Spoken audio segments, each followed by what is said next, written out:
Hello and welcome back to Wellywood Wargaming. My name is Daimon, and on my left I have Glyn, and on my right I have Rob. Is that your name? It is. Okay, and that's your name. that is my name. Okay. So we're a specialist wargaming podcast focusing on Games Workshop specialist games, I suppose. And in this episode, in episode 1, we're mainly going to be looking at the game of Necromunda, which is how we met originally. If you watched the episode 0 that we did, we sort of briefly talked about how we met and how we got into the hobby. But in this one, we've got a few things lined up for you. And first off, I thought we'd probably start with just a quick sort of little look at what we've been up to, really, since the last one. Because it's only been, 3 weeks since we did the last episode? Yeah, more or less, give or take. We'll probably try and do once a month, if possible, going forwards. But, yeah, I think it's probably time to go into the dungeon. Oh, it's nice, isn't it? Get some WD-40 in that. Glenn, would you like to tell me and tell us and tell our listeners what you've been getting up to in the hobby in the last couple of weeks since we did the last recording? Well, very, very relevant. I've been working on a lot of Necromunda. Well, we all have, actually. But, yeah, what have you mainly been doing? Playing, painting, modelling, reading, shitting and farting and pissing? Well, I'll hold back from the latter parts, but yeah, a lot of that. I don't think you need to go into high detail of that. Yeah, but, fair enough. No, so doing a lot of Necromunda building at the moment. So we're starting our new campaign going through, and like I said in the last episode, I discovered that chaos exists in Necromunda. So the first thing I had to do was get my 3D printer out and start printing off some models. Certainly bloody well does. You didn't do that, did you? That's 100%. bad behaviour. It's not bad behaviour. It's good behaviour. Okay. No. Not legal models. Legitimate Legit models. Legit models. No. So these Thanks for that. These were models from a company called Station Forge, and they do some fantastic kind of Trader Guard kind of models, and obviously perfect for Chaos Helets. Absolutely fantastic models. So it was kind of like a fun little experiment working out how to get my 3D printer to work, and then doing this was a fun project to finally get a little gang going with the 3D printer, which is nice and fun. Yeah, nice. And have you painted those up yet? Painted up one of the models. So obviously I started painting it, then didn't like the scheme, then repainted it again. I think I got to about the third time around. I'm like, all right, I'm losing all the detail in the model now. I said I'm just going to choose whatever model scheme I want now. So I kind of built all that, primed all that, and then also started making my vehicle. Yeah, which is awesome. Ton of fun. Which looks great, by the way. Thank you. Really, really cool. Yeah. I kind of on my other kind of 40k army, I run like the Tepessa Scions, so they're like the specialist gunners and things like that. But I had like a spare Taurox Prime sitting there. Oh, nice. And I looked at it and and obviously my other armies being Chaos naturally, I had all these excess kits and stuff, so I managed to kit bash the Taurox, turn it into a ute. Yeah. I had all the handlebars and then put in as many of the Chaos sprues as I could all over it. Make it spiky as fuck. Oh, yeah. Make sure, before you prime it, there's blood from your fingers because you keep stabbing yourself with all the bits on it. I'm sure there was, actually, yeah. But that was a really fun project to convert it into something like that ute. It looks like almost like how it should be. Yeah, yeah. And it was just kind of fun. Your Chaos Cult, what's the theme behind the gang? You've got a little theme there. Yeah, so my little theme behind the gang is like a Zinchian cult. Cool. But it's all by this figurehead called a bath.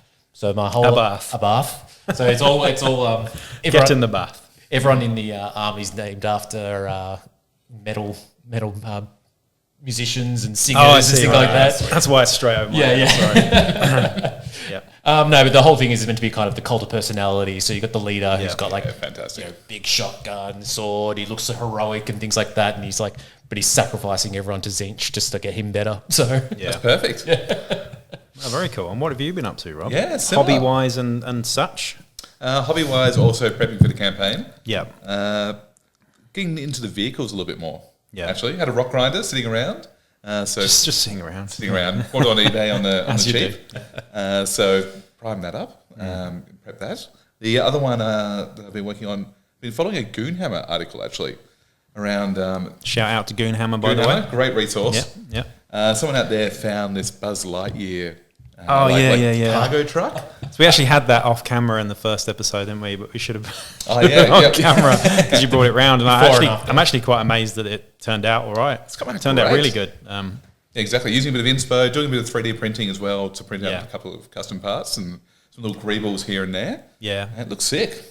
Yeah, it does. I mean, I'm not sure how I'm going to run it, but like a 400 point. Is it a heavy vehicle or is it a medium APC? vehicle? Probably a heavy vehicle, right? Heavy vehicle. Toughness It 8 has to be a in heavy Necromunda. Yeah, I think I'd say so. the way I'm thinking about it is like Yeah. big people mover for my Orlok mining gang. Yeah. Yeah. Is it So- is it your Venga bus? I love those guys. All right, I'm gonna have to, definitely gonna have to model some speakers on the back now. Yeah. I got to get good with the timing on these buttons. I'm looking at them thinking, yeah. It's every time you go to move it, you're like, we like to party. Maybe I need a Venga Bus, theme on this pad here. There we are. Now you do. But you've been doing some other stuff outside of Necromunda, haven't you? Yeah, I have. So ever since Another game system. Glenn mentioned to give Age of Sigmar another chance, Yeah. I did. Had a little bit of a look. Yeah, looked into the lore, and I'm like, actually, yeah, okay, this can suck me in, and said fuck it, and have jumped deep into warcry. Yeah. Yeah. Yeah. Same. Absolutely the same. But you can finish what you were going to say. But I know you've obviously splashed the cash on some warcry stuff. Yeah. You didn't actually. I didn't say that, did you? Just in case. That range of models, especially from the previous season. Yeah. So Warcry is split into two. There's pretty much this year. We've updated rules. There's mainly the same game as it was before. Yeah. But there's still a few of those starter boxes and big expansion boxes from last year before that floating around. Yeah. So picked up one at a local game store. And you're yet to play a game? Yet to play a game. You're yet to play a game of Warcry? Yet to play a game. But you've got Age of Sigmar stuff that you can I've use got for Age of Warcry. Sigmar stuff. I'll be using Corn Demons, and they're all painted up looking nice, so they're good Nice, to go. yeah. I'm actually going to do a Fantastic. Slanesh myself, so we can be rivals. Yeah, we're very much hating each other. I think I might jump into chaos as well with my dark. Well, there's Warcry. Oh, wow, Warcry, yeah. It is Warcry, yeah. That's cool. Looking out there in the community, everyone seems to be more around the other factions. Yeah. Not that many people are playing bespoke teams, it seems. Jump into Discord and Reddit. Yeah. They're all around, the kind of, probably the mainline Sigmar factions instead, which is interesting. Maybe that's a misinterpretation, but... Well, I think also the other models, like people also run maybe the other armies and stuff, but the other models also are fantastic in the regular line as well on top of that. Because I feel, as much as I love the new Chaos Cultist models, they are kind of all cultists. Yeah, but they're so awesome. Oh, they're amazing. Yeah, they're so awesome. I think the Warcry models are just the best in a lot of ways. Yeah. Yeah. So that's what you've been up to? Yeah, exactly. So I've got a heap of primed barbarians. Yeah. Got some base coats down, and then over the next couple of weeks, impending child on the way. Yeah, Going to be painting those up. Rob is going to be a parent. Yeah, a couple of weeks Pretty awesome. away. Yeah, so I'm sure you'll be able to get away and do the next podcast.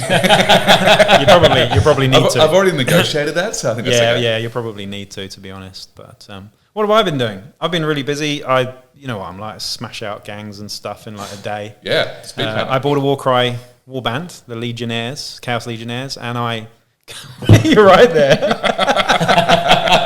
I did just spill my drink on myself, yeah. I was just captivated by what you were saying, Damon. See, I would do the right thing. I'm like, I saw it in the corner of my eye. I'm like, you know what? The camera might not have seen it. I'm like, I'll roll with it. And there you are, all of a sudden turn around and go, what the fuck? No, I think you'll find it's Motherfucker. It's Christopher Moltisanti from Sopranos. That was outstanding. Well done. Thanks. I'm You just gonna keep completely on- missed your whole face hole. Anyway, what's the saying? Or I was rudely interrupted. Speed painting. Oh yeah, what have I been up to? So I bought a Warcry warband. I bought the Chaos Legionnaires because I just like the aesthetic of them. I think they look really cool. So it seems to be quite split. Some people really love them, some don't. But they're Bellacor's secret army, apparently, in the lore, which is kind of cool. Yeah, it's actually a fun part in the lore, actually, at the moment. Yeah, I quite like Bellacor. He's a cheeky monkey, isn't he? Yeah. So I got him or them, and I painted them up in a day, and they're all finished. I saw that. I was thinking like, you're like, I painted it all up, and like, I painted actually, one model. I didn't have any spray paint, so I hand primed them in black, all of them, like old school days, like I used to do when I was a kid with Smelly Primer. Shout out to Smelly Primer. Say what? And then, sorry about that. And then I painted them up in a day. They look pretty cool. I went with a sort of grimdark, just a grimdark black looking bunch of bastards. They look really cool. A lot of spikes, a lot of horns. They're pretty horny, aren't they? There's a lot of horny guys. They're really good models. But then I also decided I would start another warband immediately after that, having not played a game. So I've now got my Sybarites half done. Oh, what's that look like? I got the Underworlds Sybarite guys, the guy with the spear and the shield, the sort of Myrmidon guy, and then I've also got the chick with the halberd over her shoulders. Do you remember those guys from Underworlds? Talk to me like I'm 3. Fuck, they were cool. They were an Underworlds warband from one of the Underworld sets a few years ago. Are they the Dark Oath ones? Yes. I know the ones you're talking about. 4 Slaneshi guys, and there was two one was a Blitzbarb archer, and the other one was a... Is there a beastman with a nice thigh-high... He's my champion, He's pretty cool. But I just love those guys. So I'm going to get a box of... They look great. I'll get a box of the Painbringers, or whatever they're called, and use those for the rest of the warband, and that's basically that. And then I finished my Ashwaste Nomads and played with the first game yesterday. And that was... Second game, because we played a game. Oh, yeah, the other thing we forgot to mention is Rob taught me how to play Kill Team the week before last, which was okay. Yeah. It was interesting. I was playing what are they called? Raptor Legion. Yep, Raptor Legion. Space Marines. Yeah, Space Marines. So Intercessors. I think I had 3 Assault Intercessors. I had a mental blank there versus my Navy Breaches. Yeah. Absolutely annihilated. Yeah. So it was my first game. I was just learning the mechanics. I just really wanted to play a game, so I actually have something to say about Kill Team. You've played quite a bit. You've played quite a bit of Kill Team as well? Yeah, quite a bit. I don't think that one game was enough to really give me a sense of the game, but I still learned the mechanics, and it's quite similar to other things, I suppose, and it's definitely better than the first iteration that I was complaining about playing before. Yeah. So there's that. It was nice to play though, but I think it was very unbalanced. We probably should have played something that was a bit more balanced, just so I got to see the... I feel you probably need like 4 or 5 games. And we did strip it back and make it even more simple too. On some aspects, So, and you're saying an unbalanced play. You're playing your first ever game versus a guy that's well experienced. That's true. But I usually get to grips with the mechanics of things pretty quickly. So that said, I don't mind. I don't want to be at an advantage playing my first game either, though. Really, you're also presuming that I'm good at it. Yeah, true. Yeah, there is that. Yeah, I think someone came over to the table at Axes and Ales and was like, "Are you just in turn 2?" And it was like 10 o'clock or something. Because we were just looking. I was like, "What's this guy doing?" We were just looking through all the rules and the books and stuff, and I don't know. That element of it feels like 40k again. But I guess that's with anything. I mean, Necromunda is probably worse than that, really. If you're not familiar with the game, you're going through about 12 books just trying to find one piece of stuff. Weapon profiles takes a bit, right? Yeah, 100%. My cat is causing mischief underneath there. I was a bit scared there for a minute. I thought you were playing footsie with me. Oh, yeah, could have been you, actually, I suppose. All that talk of Slanesh. Why not both? My cat is actually enraptured by the god of... What's his name? Slanesh. That's the one. Excess. Anyway, so that's what we've been up to. And in this episode, I thought it would be really good to sort of focus on, well, in fact, in all the episodes, I think it's good to focus on one sort of main key game or system, and that's going to be Necromunda in this one. But before we do that, I might actually take a trip down memory lane and talk about something called Dark Future. So I'm going to refer to my notes here, but I thought I might cue this up first.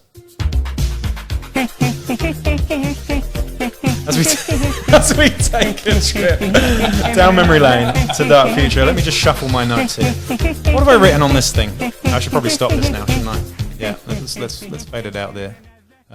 Great, I love that. It's awesome.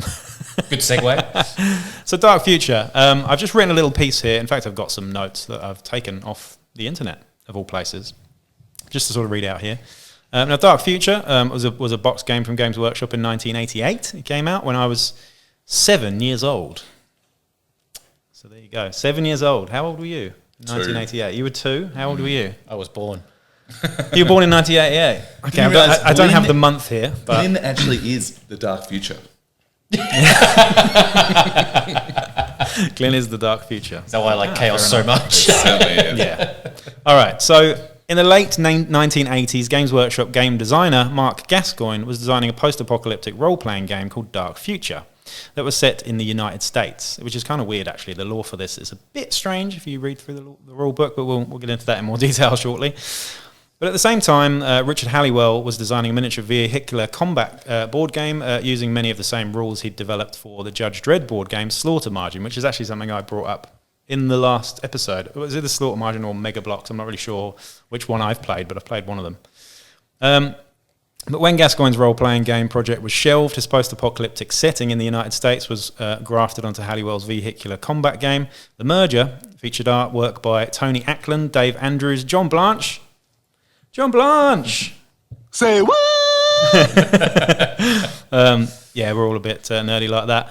And a bunch of other people, Mark Craven, Carl Critchlow, Colin Dixon, a lot of names that you will know from sort of the illustrators and all the other stuff from then, particularly Pete Nifton, Mike McVeigh, and a bunch of people.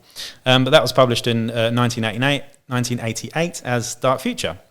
At the same time, Citadel Miniatures released a line of metal miniatures that could be used with the game. I don't really remember the metal miniatures as much as I do the plastic stuff that came in the box set, but I'd like to get some pictures up and have a look at them, actually.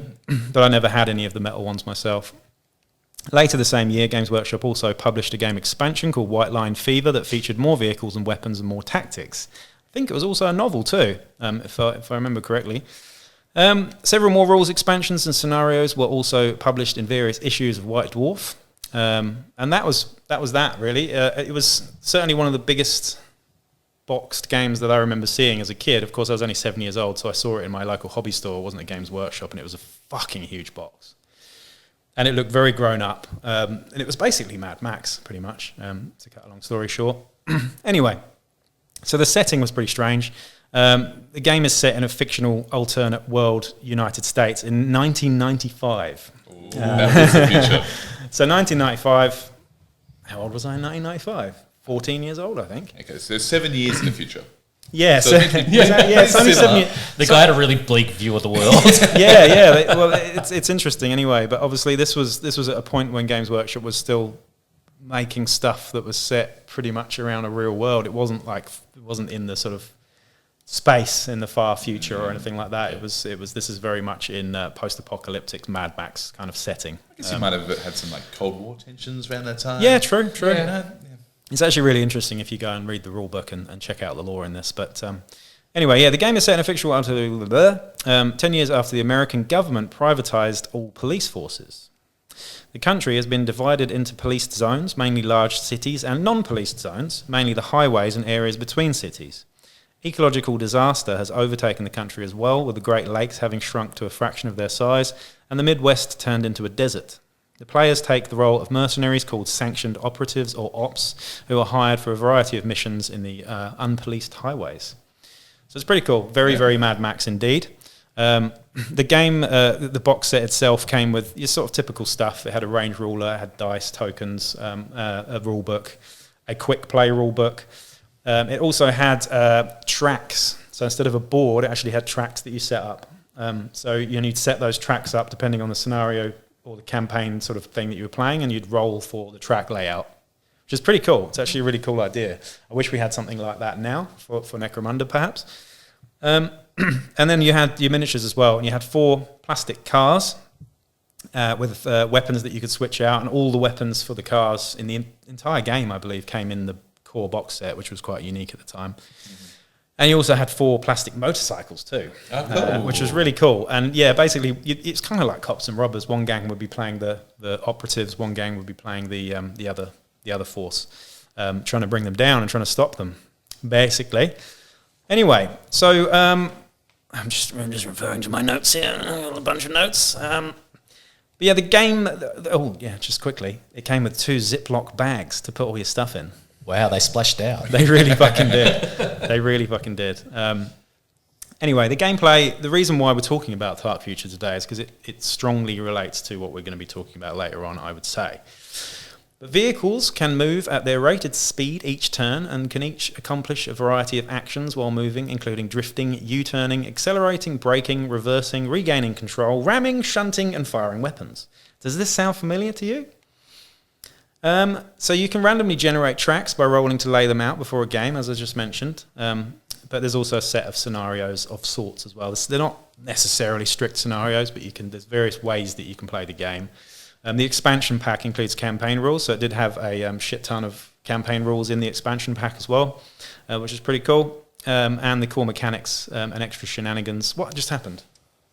These lights turned off. Ooh. It's all good. How did that happen? Spooky. That was really spooky. I didn't even know they were on. It's a dark future. Who turned them on? It is a dark future. I'm sure that's not going to affect anything at all. But yeah, like many old school Games Workshop games, the rules were fairly detailed and a little bit sort of overly complicated back then. If you can, a lot of those games, even like Rogue Trader and everything, it's so much stuff going on in them. And of course, unlike Necromunda, of course. Yeah, this is true actually. But back then things were even more complicated, particularly with like fantasy and 40k and stuff like that. Now stuff is much more streamlined and much more, it's had 40 years, 30 years to sort of evolve into what these systems are now. So the level of depth and richness in the rule book, including the lore and illustrations, really do set the tone very perfectly for this game. It's definitely worth checking out. It would be incredibly hard to find a copy of the box game from 1988 or its plastic or metal minis, but you could certainly download the rulebook online. Just Google the rulebook PDF and you'll find it. There's no shame in it. It's 1988. You ain't going to find one of these, trust me. And if you do, you're very lucky. Snap it up. You're probably going to be paying an arm and a leg for it, though. The minis could totally be. You don't have to use these. You get the copy of the rulebook. You could get minis from current 40k stuff, and you could. What was that? That's the other lights. Are they? That was there. Weird. That's so crazy. This is a dark future. This is getting more and more spooky. I hope no other lights go on. I got to go off. I'm home alone as well, so I'm getting a bit scared now. Overall, I would say I really enjoyed looking into this game, actually, and I'd really love to play it as an adult now. So if anyone's got a copy of it that they'd like to donate, then send it our way, because we haven't got one at all. I did have a copy of it when I was a kid, but it was incomplete. I never actually played the game. I just sort of looked at the books, because I was too young to understand scenario it. As a kid, yeah, though, right? I just looked through the books, mainly looked at Pete Nifton's artwork and a bunch of other people's artwork. And that's kind of how I absorbed it, which is why it's kind of still in there deep down, which I thought would be good to go and take a trip down memory lane, basically, and have a look at the game. But that is Dark Future. So it'd be really interesting to know your comments and your thoughts. If anyone's played it recently, it would be really interesting to hear about how it stacks up. But I suppose the reason why I'm bringing Dark Future up, and the reason why I'm going to be going through a lot of the old sort of original 1980s games, is because they are obviously the first iterations of some of the mechanics that we now have, such as Gorka Morka and Necromunda Ash Wastes, because all those three, and going right back to Battle Cars as well, which someone brought up quite recently, you can kind of see how the game's evolved through time, and it's pretty similar, really. The mechanics are pretty similar. They're just more streamlined and more betterer now. Speed Freaks as well, that big kind of as well, similar thing. Speed Freaks, was that? Is that the one with the orc, the recent one? So many years ago? Was it Speed Freaks or something like that? I've never heard of that. It was. There was a orc car game they kind of brought out a few years ago. About 4 years ago, 5 years ago, whatever it was, and that's when they introduced a lot of the orc vehicles. You sure you didn't just make that up? No, I've definitely. Because I remember when I was first getting into the hobby, I saw it on the things, and like they were the really cool, like the hot rod. And you still see a few around. Yeah, well, I think they originated. I think when those new orc vehicles came out, I think they came out as the Speed Freaks game. That's nothing to do with Gorka Morka. No, I think it was actually I don't know, a successor or spiritual successor to Gorka Morka. Yeah, right. Okay. Yeah, That's something for us to look up. There we are. Yeah. I mean, out of this certainly came Gorka Morka later on. Gorka Morka came out just after Necromunda, I believe. I think it came out after Necromunda. Correct me if I'm wrong there. I think it did. I'm not the person to look at here. But Gorka Morka was, of course, for those who don't know, Gorka Morka was basically Dark Future with orcs on an orky planet. And then, of course, those rules kind of all got jumbled up and put into current Ash Waste rules for Necromunda, pretty much. So did Dark Future have fighters, or was it car models? No, it was cars only. I don't think bucks. so. I think maybe in the expansion you could have foot fighters, but I don't think there was off the top of my head. Matchbox size? Yeah, really small actually. They were tiny little things, and you could switch out. You could put in different weapons. They had like Gatling guns that you could put on the top of the cars. The cars were kind of like almost like American muscle cars kind of thing. They looked, Mustangs. Yeah, like exactly. Yeah, like sort of Firebirds, Pontiac, sort of that kind of design. And the bikes were, your typical sort of like Kawasaki Ninja type of looking. Okay, that's a bit different. Well, maybe not that recent, but like I was thinking more like sporty bikes. I was thinking Indian Harleys, chopper. No, not at all. They were really sporty bikes, and the whole thing was very much sports cars and sports. Yeah, no, it weren't really muscle cars. They were more like So kind of like more like a cyberpunk rather than Mad Max. Yeah, exactly. And the artwork, featured lots of chicks in like police hats with tiny hot pants and fishnet stockings. I think that's called miniatures in the 80s. Yeah, true. But it's really interesting looking into the lore as well, because the rule book it's got so much cool stuff in it, and the way that the rule book's split up, like it'll give you some rules, and then it'll give you shitloads of lore, and then it'll give you some more rules, then it'll give you more lore, and the way that they've done that is clearly something that they still do now. The way that they design these books, but really, really cool. I definitely recommend you go hunt out a rule book or a box set if you can, and give it a whirl. But yeah, I'd really like to somehow inherit a copy, and so we could play it again. But it is quite complicated. Like the mechanics of the game are pretty like, whoa, all right. Lots of stuff to remember here. It's a game that played at the club a few times, very similar to Vehicular Combat. I forgot the name of it, and I wish I kind of did know. We used to play it at the... you mean a non-Games Workshop game? A non-Games Workshop game. But it was it was kind of like how I thought of it was like, it's like, imagine if Wacky Races, but set in like the 1930s. That's kind of like the vibe for it. So like you could set up, everyone had like guns in their car, you drive around, and some people have oil slicks. Is it Gaslands? Might have been Gaslands. Yeah. I've heard of Gaslands. Or something similar to that. But yeah, the whole thing was like, your piece of paper, and then it's like your hull and damage and things like that. And then like depending how fast you're going, is then like makes it harder to turn. And so a bit like Battlefleet Gothic with just the piece of paper with all the notes on it. Yeah, but it was one of those games that was easy to pick up, and so it was always a game that a guy brought to the club, and people that didn't even have a game. Like I didn't have a game. Like cool, I've got like 10 cars that he's custom made. He's like cool, just jump in.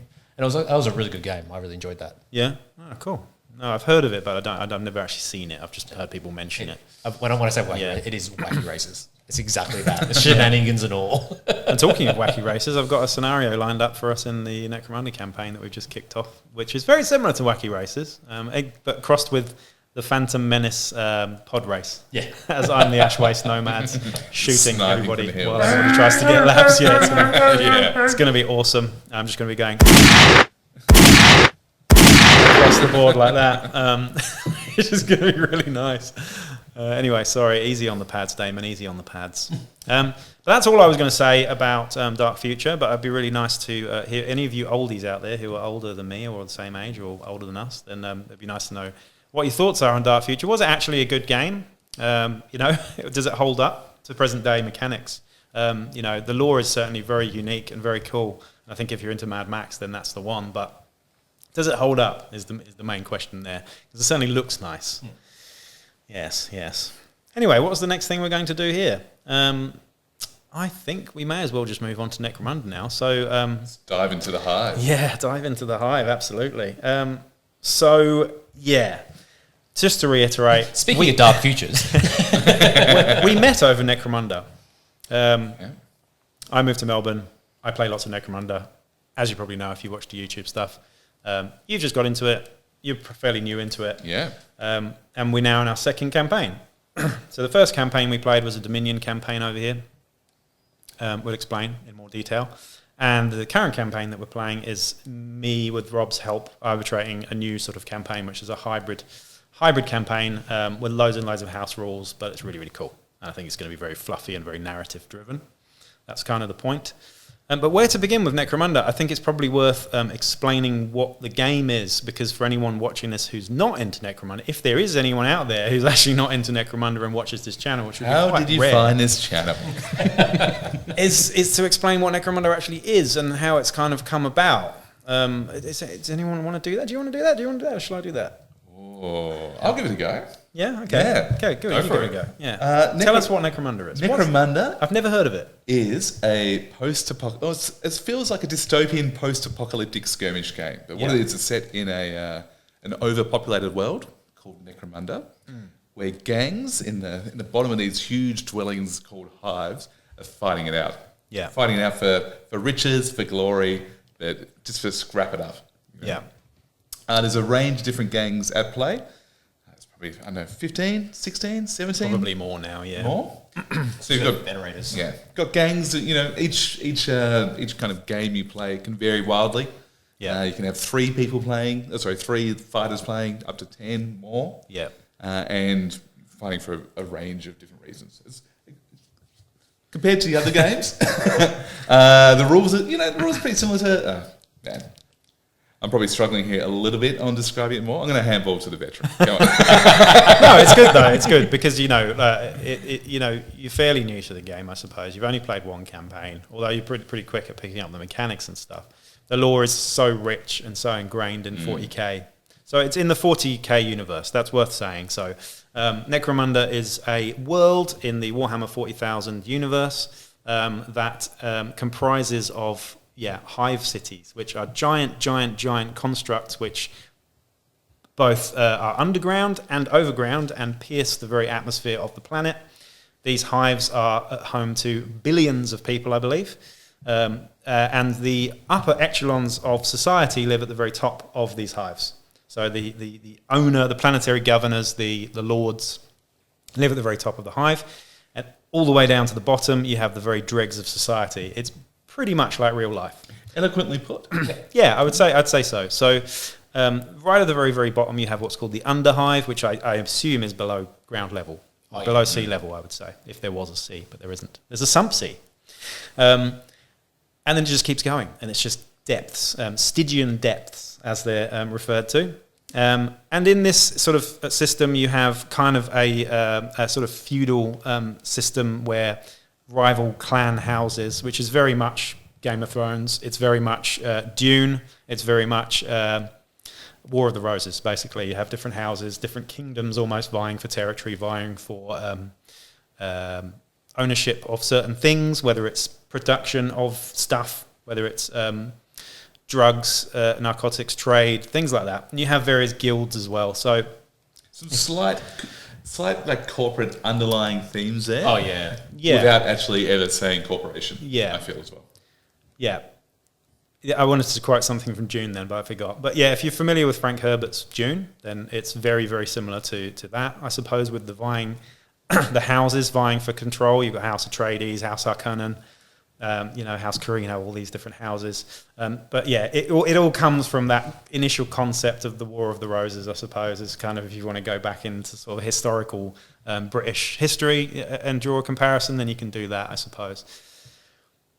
So that's the sort of setting. The actual game is set in a part of the hive called the underhive, which is below the hive cities. The hive cities is where the normal people live. Everything above that is pretty much like you're pretty doing okay. If you're in the underhive, however, you're living in darkness, damp, just horrific setting, isn't it? So, and that's kind of why it's so cool.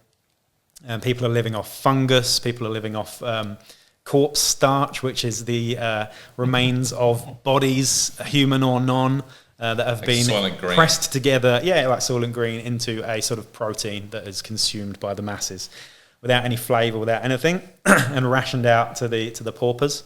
But then the further you go, the more depraved and the more mutated people get. And you've got sort of mutants, you've got horrible, massive beasties like giant mutated spiders and rats and all sorts of shenanigans down there. And it just gets darker and colder and less hospitable and more crazy. So that's the underhive setting that you've got. And the game is sort of based around playing one of initially 6 houses, whether that's House Goliath, Delac, Vansar, Escher, Orlok, and is that it? Cawdor. There we go. How could I forget Cawdor? My favourite gang. So yeah, forgive me if I'm rattling on too much there. No, so that's your initial houses, and the initial game came out for Necromunda. Well, actually, I'll correct myself here. The initial game of Necromunda really is something called Confrontation, which was a game which was released in White Dwarf magazine back in 89. 89? 89. Yeah, okay. I'm going to say 89. What, 2 years? Was it 2 years, 3 years after Dark Future then? 1 year, that was 88. Yeah, 88. Come on, mate, keep up. I've been listening. Yeah, so Confrontation kind of was it wasn't the same game. It wasn't called Necromunda, it was called Confrontation, but you can tell that evolved into Necromunda 6 years later in 95 when Necromunda actually came out. Confrontation was released purely in Necromunda. It did have models, but it didn't have an actual boxed game. It was ridiculously overcomplicated and just not that great. It wasn't very refined or very well thought out, but the miniatures and the lore was great, and that's where some of it comes in in Necromunda. That was then refined and released. Any of those models that got translated into Necromunda? Is that how it happened? Or? Well, yeah, the only ones that we're still waiting for that I'd still like to have was the brat gangs. So you will have probably seen some miniatures for brats. Brats were like they're like the rich folk, yeah, right? so they were the rich folk. They were like the noble gangers that would pomp their hair up and have vivid colours and like almost like Elizabethan looking with like ruffs around the necks. The artwork is incredible for these guys. Is that like that recent model that got released?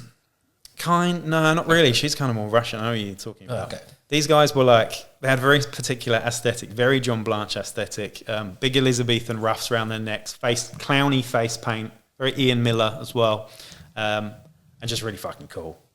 And they'd come down to the hive and they'd hunt the locals they still for reference sport. this lore now, don't they? I've read a couple of around like brats from Aspire, like the noble families would just send them around to kind of... Not to be confused with spirers as well, which came in slightly later. We'll talk about those as well. Do you know nothing of this? Do you know nothing of this? I literally just said we're only just new to Necromunda. True. This is your only second campaign. What do you mean you don't know about the thing from 1989 or the certain game that came from the upper? With the Elizabethan collar. Come on. What's difficult when talking about something that you're quite knowledgeable about and also very passionate about is trying to strip it back and start from the very basics without taking it for granted that you, the listener, knows what I'm talking about, because that's what I struggle to do on the channel quite sometimes, and I think I neglect to realise that some people might be new to the game, and that's exactly what this podcast is about. Introducing you to the game and telling you how to get into it, and that's what we're going to do here. Let's talk about format then, because that's probably lore you can kind of dive the lore in. I could go on forever. It's a lot of stuff. Because format's very, obviously, you've probably got a lot of people out there who entry level is 40k. Yeah. You know, they've got their Space Marines, they've entered that way. I've seen this weird, quirky, all right, cool, we've got this grungy aesthetic. Yeah. But what are you actually doing on the table? Yeah, so do you want to explain that? Well, yeah, I guess You could probably explain that pretty well. I'll probably explain it. Compared to other systems. Yeah, so I guess like kind of Necromunda is just like that skirmish game, but I feel like it's less of a competitive game like a Kill Team was, where there's kind of like a really set rules, and it's more of a flavour. It's a rule set to tell stories, and that's what I feel like the rule set is. But yeah, that's the kind of game that it is. It's very much an alternating activation skirmish game. But strip that back even further. What's what you were saying, the format? How does it look? If you're completely just walking into Games Workshop for the first time ever, and you've never even seen 40k, heaven forbid, and you see a box of Necromunda, what are you looking at? What are your first impressions of the thing that you're holding in your hands when you get a box set? Well, what is this grungy kind of like epic terrain scale game? Of like these like low lives kind of going through in this future. I mean, that's kind of, and the rules translate to that. And hyper stereotype gangs, right? Like these aren't like, just street gangs or like some cyberpunk style gang. It's like they've got extreme themes in their aesthetic, which I really dial into. It's like they've picked like late 80s metal and made them into figurines. That's exactly what they are. Those stereotypes. And quadrupled the mohawk. Oh yeah, the mohawk giant. It's you've got the steroid buff guys that are huge. Yeah, 80s WWF wrestling. Oh yeah. The cocaine and all. Tank Girl. You've got Tank Girl in there. You've got all these influences. Mad Max particularly. But yeah, going back to the original box game that they released, it was quite unique in that it was, I think, off the top of my head, the first box game that Games Workshop released with a full complement of scenery with it. I think. I could be wrong on that. I think there might have been some stuff in 40k boxes before that, but it wouldn't have been lots of scenery. You're talking 90s here? Yeah, we're talking about the 1995. With the cardboard scenery. Yeah. They came with Orlocks and Goliaths, who are two of the gangs. Orlocks are your absolute vanilla Ryu guys. You play Orlocks, but you know what they're like. They're the masters of nothing. Oh, nice with a shotgun. But good all-rounders. Best all-rounders in the game. That's far too loud. And it came with Goliath, who were the big muscle men in the game that you were just referring to there as well. So you had a gang on each side, and you had cardboard terrain that came with plastic bulkheads, which is still highly coveted and still great to play on. Like, it was so nice to play on that terrain when it came out. me and my friends had it in '95, and I, prior to that, had played a few different Games Workshop games, but that was just love at first sight, really, playing Necromunda when it first came out. It was so unique. Nothing else was like it. It had these red plastic measuring sticks that you'd whip your mates with. You just run around Games Workshop whipping your mates with until they broke, or until they broke. Your friends, that is. Your friendships. Let's say you have a very interesting childhood. Oh, God. Yeah, but it was such a unique game. And yeah, it was based in the 40k universe. Like I said, lore-wise, it was based in the 40k universe, but it was nothing like 40k as a game, really. The mechanics were pretty different to what they are now. Mainly just humans. That's probably a big thing, right? The main focus was on the little guys, was on the guys that aren't Space Marines, the guys that like nobody cares about, the dregs of the absolute dregs of society. These guys are just fuckwits. Nobody cares about them, and you're fighting over scraps. The campaign systems were super minimal. It was hard to get good weapons and good equipment in those games, and you're basically fighting with sticks in some ways, you know. And that's now referred to as, is it Old Romunda or Old Munda? I'd say Old Munda, yeah, Old or Munda. N95 as it's referred to. If you want to go searching up stuff, then N95 would be the thing to search for. Anyway, where was I? Keep me on track here, guys. Yeah, so the latest version, that came out, 2017? 2018. 2018? Yeah. I think it was. So it'd been a long time between games. So the first proper iteration of the game was in '95. Were models released all through the noughties and the teens, or They kind of were, die off and became but like yeah, a real it niche did die game? off. So basically, Necromunda had its core box, which came with 2 plastic gangs that you could play, and then it came out with a bunch of metal gangs. They had 6 houses, and then they had a bunch of other stuff, and then they had 1 expansion box. That was it. Very unlike what we have now with Necromunda, which has a shit ton of expansions, almost too many actually. And just an absolute mass of stuff to get your head around. So I think if you're a new person who's looking at getting into Necromunda, it's incredibly daunting. So that's what we're here for. But the original N95 was much more accessible than it is now, I would say. In fact, it was more accessible than any game to get into, except maybe Blood Bowl. You only needed 1 gang of guys. You needed some terrain, whether that's yours or your mates, but you could make that out of papier-mâché and away you go, which is what we did. Or just cans. You could get cans and you could, that's the beauty of the game. You could get cans and spray paint them silver and put some like green goo coming out of them, and that's your Necromunda terrain. It works, it's fine. And that's what we do to this day. But I think the key things that stood out about Necromunda was it had, like you said, it had a real backbone sort of reliance on narrative. And it really made you feel like you were down there on the board. And that plays into how the preferred method of play right now, right? Like I'd say so. 40K, for most people. You can do a lot of skirmish. You can do, Crusades, is it? Crusades are really good. Yeah, which really is good. tying different games together. But Necromunda probably sits quite poorly in playing standalone games. It's very much designed to be built around a campaign and to have your characters evolve. They get injuries, they get skills as individuals within the game. Well, we think and they that. progress over the campaign. We think that because that's what we know we like now. But if we were just getting into it and we played a quick game of Open Hive War or something like that, I think we'd still find it very fun.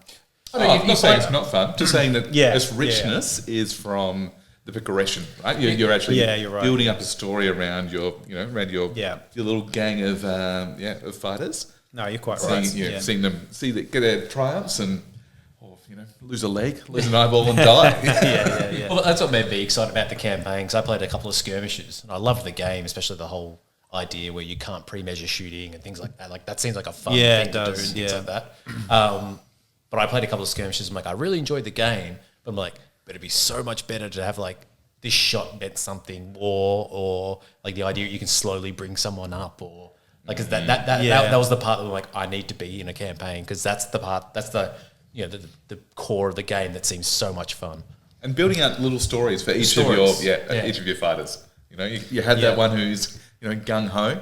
I've got a couple of wreckers in mind. They always fuck themselves up and blow up, but that's now their little character. That's their identity. So I play into that more, and I enjoy playing into that. I'm not playing necessarily to win that match. It's like I said, like I could never tell you which games I won, but I could tell you that one instance where this one lowly Jew took out a champion or something like that, and like odds against everything, and the rolls just went really well. And I think it feels better when stuff like that happens because unlike 40k, they're not superhumans, they're not aliens, they're just normal dudes and dudettes, and that's the sort of beauty of it, I suppose. The fact that it's just a las pistol shot kills a guy straight up, like just basic weapons in a underhive setting. It's such an appealing thing to me, and I think it for anybody looking into Games Workshop games currently or in the past, it's got so much going for it. It really has, and I see quite a lot of people comments on YouTube, actually on my channel or on our channel now, saying, how they watch the channel but they don't really play the game. And I think a lot of people feel a bit sort of intimidated by the just plethora of stuff that's out there because it's just too much stuff. Let's be honest. I'm not complaining because I'm we're not complaining because we're like well stuff let's get the stuff because we're addicted to the game. But if you're a new player playing for the first time, it's like, where the fuck do you start? So that brings me to the question: where do you start? I've got my piece of advice for that is if you're playing in isolation, like you and a couple of friends are looking to pick it up. Yeah. Fuck the rest of the rules off entirely. Like, buy the box. Which box? Which box now? It would be whatever you can get your hands on. Pretty much. Probably. Maybe Ashways, but Ashways a big investment. This is the problem because this is the problem with Games Workshop because they release different versions of a box set. I think, and then you get confused about that too. I think it is. I don't think it's Hive War, is it? Or? The one with Delac and Escher. Delac, yeah, that's the one. That's probably the best entry point in terms of the game, but you don't need that either. You don't need it, but at least comes with some terrain. Yeah. It comes with the dice, because you can't buy the measurements separately. I actually feel that the fact that the book is limited, as in, it's got a start and an end, is pretty critical. Because I feel like if you look at all the rules for Necromunda, it's kind of built on and built on and built on, and it can be overwhelming. You're up against, hundreds and hundreds of pages.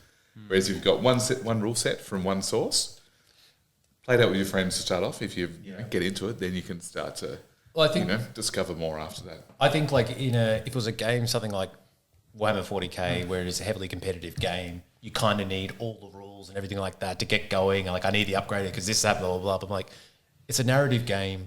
It's not balanced, nor is it meant to be because it's meant to tell these stories. So just having one book and just running off that, it doesn't make it any less or more of a game. No, it doesn't. Exactly. And that's I think one of those ones. That took me a while because I think I went to get into Necromunda years ago, and the thing that always threw me off was I look it up and I'll buy this box set, and someone goes, "Well, that's not technically the up-to-date rule book," and I'm like, "Oh crap! Then where do I get the rule book from?"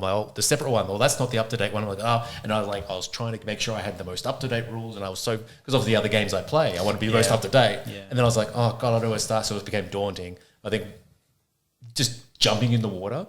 I think that's the best way to do it. Totally. And then, if you really like it, then get another book. And I think the other thing that got me off was the expansion books.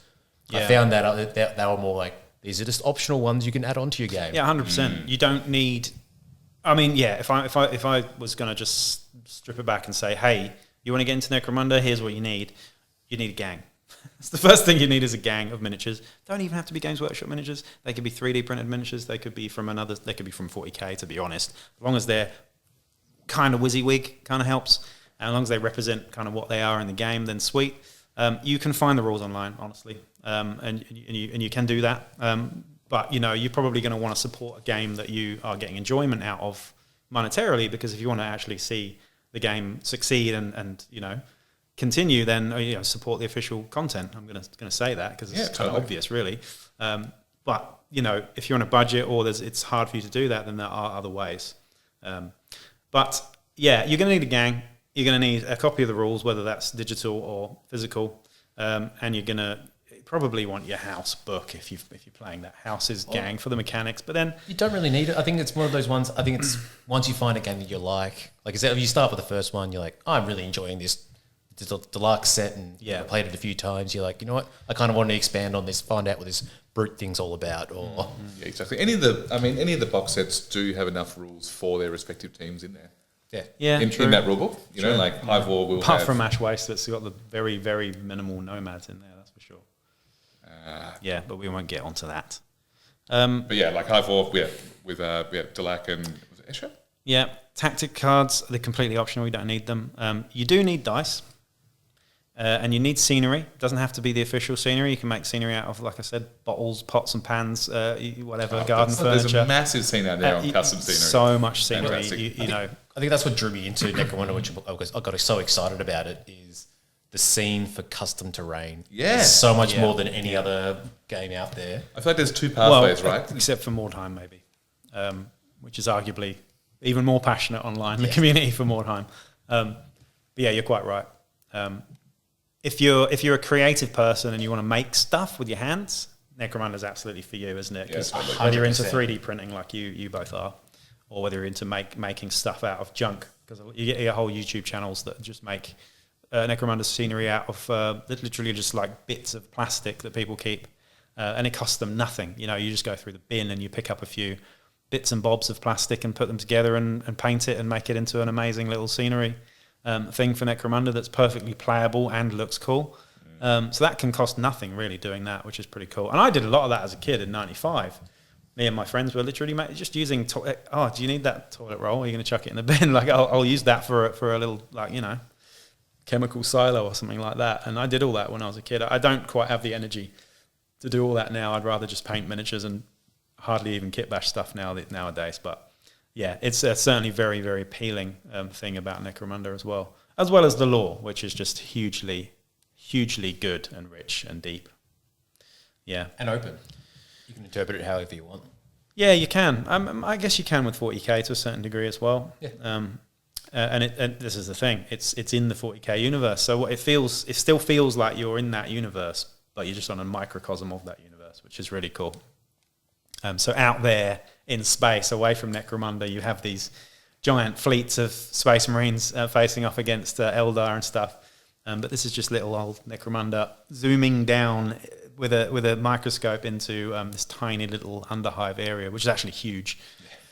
But, you know, in the grand scheme of the 40k universe, it's absolutely tiny. So, that's something very, very cool. And you can bring in elements of 40k to that in your campaigns, and you can bring in elements of the wider 40k universe to that. Let's touch on that a little bit more, because I think that's something that really separates it as well, right? Yeah. I feel like Necromunda's there as a platform for creativity. Either be it scenery, be it making that particular game yours. It's not so much around, I mean, there's a shitload of list building out there and, you know, how to maximize it, and you do a lot of that content yourself. And that's one pathway. I should probably stop doing that. No, go on. But there's other pathways where it's like, okay, you know, what's the story behind my game? Yeah. And we were talking about that a little bit just before, off the pre-podcast. Yeah, around, all right, what is the backstory and how do we want to project onto these characters and then take them forward? But even like it gets down to the point the way you play during your game. Whereas like it was one of these things like, technically I should be doing this, but I'm chaos, so I'm going to go charge ahead and die. Yeah. It's but yeah, I mean, the long and short of it is that it's a fantastic game that we all enjoy a lot. Obviously, I built a whole YouTube channel around it. Primarily, that's what we started with. Now it's become slightly wider than that, but it's something that I've been playing most of my life, really, in a roundabout way, off and on, I suppose. And it's something I get a lot of satisfaction out of. And then the community out there is massive as well. There are so many people doing content. It's interesting how many people come out of the woodwork locally as well. Yeah, there are. I was at I joined the club last year. Didn't really see any Necro games going about. Yes, I've been to the club obviously for years now. Never been any Necromunda. It's infectious, that's why. But as soon as one thing started, I looked around. I think there was like 6 to 8 games being played. Yeah, people were like, I want to give that a crack. And here in Australia, it's what, $50 to buy a game? Yeah, and I think that's it. 30 US, it's... As a newbie, if you see people playing it, you're like, ooh, what is that? Like, whereas you see 40k and you're like, oh yeah, 40k. Pretty much. Let's be honest. You're like, oh, that's 40k. That's really cool. What the fuck is that scenery? Yeah. Like, what's that tower? Why is this guy like got his eye down on the table? You know, looking for line of sight and things like that. That's the it's so much more engaging in terms of like the putting yourself into the players, into the game, into the character. I think every gang fight is a story. And that's the story you're trying to tell with each other. Absolutely. And I think the nights, because the rules are janky, which is actually a good thing. And I think the rules are all over the place. All over they're not in any way balanced. No. And there's some serious problems with it. But that's the fun part of it. Yeah, it is. And that's kind of where the arbitrator comes in to a certain degree. I do feel like Necromunda campaigns need to be ran by somebody who knows the game pretty well, but also has a real interest in making it into the story and maintaining the story, because I feel like I've played campaigns where they've been a bit devoid of soul, of story, of character a little bit, and it's great. The mechanics are awesome and fun and stuff, but that's not what I get the most satisfaction out of. I think that's a really interesting thing, because it seems out there a lot of the time the term arbitrator is like the adjudicator. Yeah, like so that's a word that's very 40k actually. Arbitrator. What is an arbitrator? And they are the rules master. It's the dungeon overseer. Yeah. But the dungeon master. I think dungeon master's a little bit. I think that's a little bit different. Like reading the books, and I've started to go through a few of them now.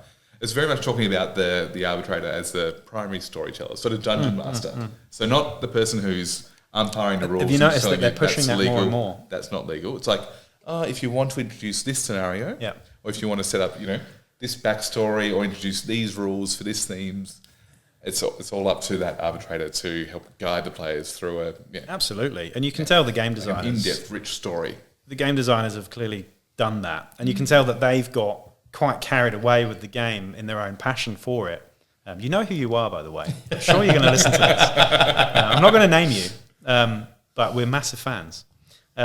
Anyway, I'm pretty sure those game designers are so absorbed with it that it's hard not to just get carried away and explore it. But you can tell Necromunda's, it's become so bloated and so massive now in its expansions and its rules and its updates and its White Dwarf articles, in its Forge World miniatures, all sorts of shit. And on top of that, all the community content that's coming out for books, models, all sorts of shit. It's gone so much further than I ever expected it to this time around. I mean, N95 has been supported by the community since 95 heavily, because obviously Games Workshop dropped the game a few years later. I think about 1998. Perhaps they stopped releasing miniatures. It wasn't long. We didn't get much out of it. And then the community carried it on all the way up to 2018. Yeah, okay. And kept it alive, and people have been playing it ever since. And a lot of those people, when I think, including myself actually, when I saw Necromunda's coming out again in 2018, I was like, fuck that. I'm just going to play the old version.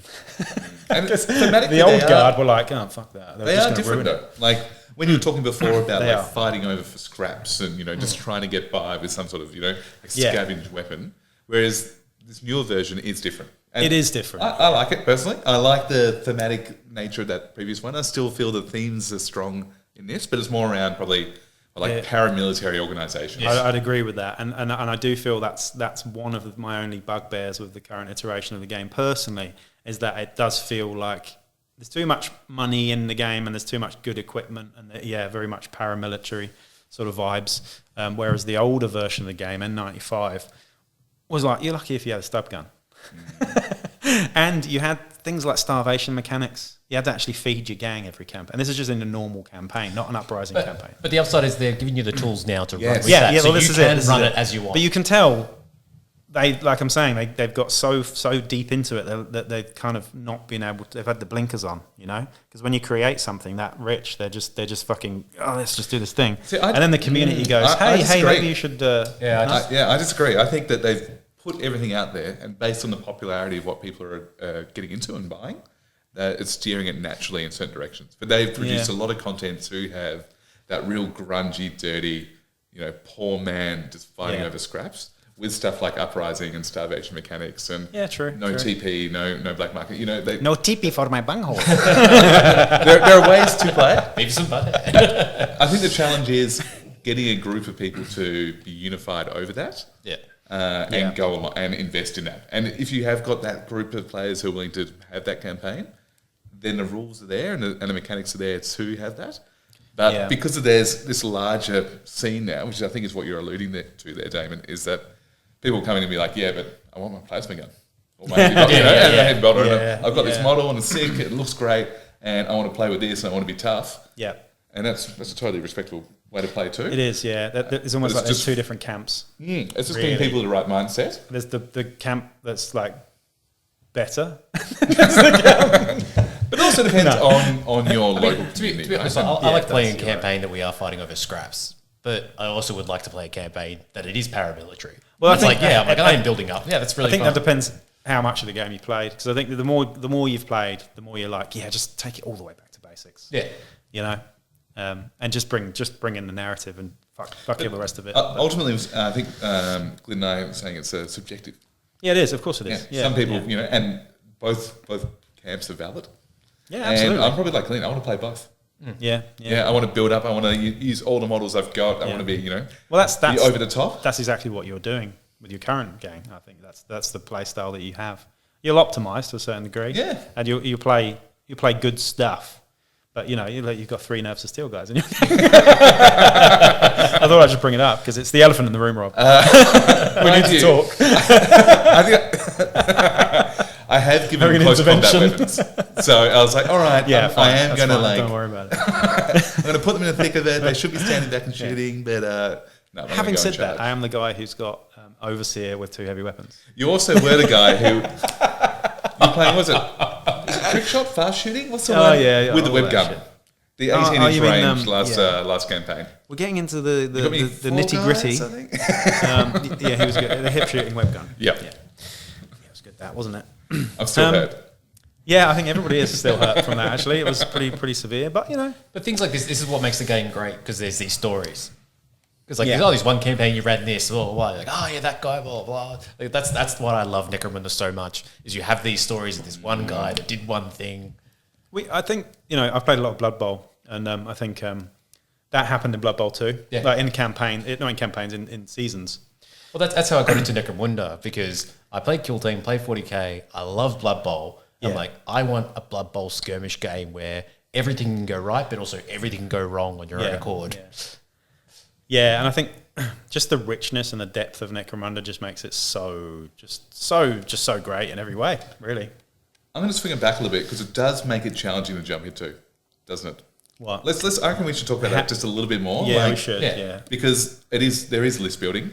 It is around how to make a gang, equipping them. If you're doing it on paper, I mean, big shout out to was it Marlo who built Yak Tribe? Yeah. Oh yeah. That's massive essential, resource for the game. Yak Tribe is a website that is a huge resource for list building in Necromunda. Just if you don't know, and you can run your campaigns through it, which we do. But even that as a tool, it's fantastic. If you're discovering it for the first time, is complex. Oh, hugely. Like doing it on paper is another level of complex. Yeah. So what's the advice around how does someone start creating a game? I'd say just build whatever's cool. Watch Wellywood Wargaming videos. I would say. No, I'd agree with you. It's just the rule of cool. Build what you want to build. Things like you see a flamer on the Cawdor thing. I'm like, I want all the flamers because that looks really cool. Redemption. But that's the whole thing. But you'd make it look cool. Yeah, you would. And then if you're going to play, then you can kind of work out points if you want to go. Like, okay, that cost that, whatever. But I think at the end of the day, Necromunda, it's a narrative game. Even if one side's more outdone than the other, you're telling a story. Mm-hmm. And then so if you want to thematically say something, so if you go like, these are just cheap guys with all these guns, I'm like, I've got all these flamers. Well, I mean, you could make a narrative out of that. Yeah, you could, totally. Yeah, that's what Cawdor are all about. Yeah. I probably feel that is the one potential shortcoming of how the games are released, I think. As in, we've got our household books that are released separately to the models. You can buy models in, like $50 boxes. You can buy a box set. Yeah. But I feel like there's missing an official step on like, all right, what do these models, if you build them like that, mean? Or like, here's a starting list or something like that, just to give someone who buys something from their local game store, opens it up and is like, okay. They kind of do that in the instructions. It kind of says like, hey, this is like, say, what's the Jalak leader? What it is. But it essentially has all your specials and things like that. It does say like, build it like this, build it like this. It's like you can swap any arms you want. You can do whatever you want. But this is what it looks like in the box. This is how to make the thing on the box to make it look cool. Like he's the guy with the staff and the pistol and stuff.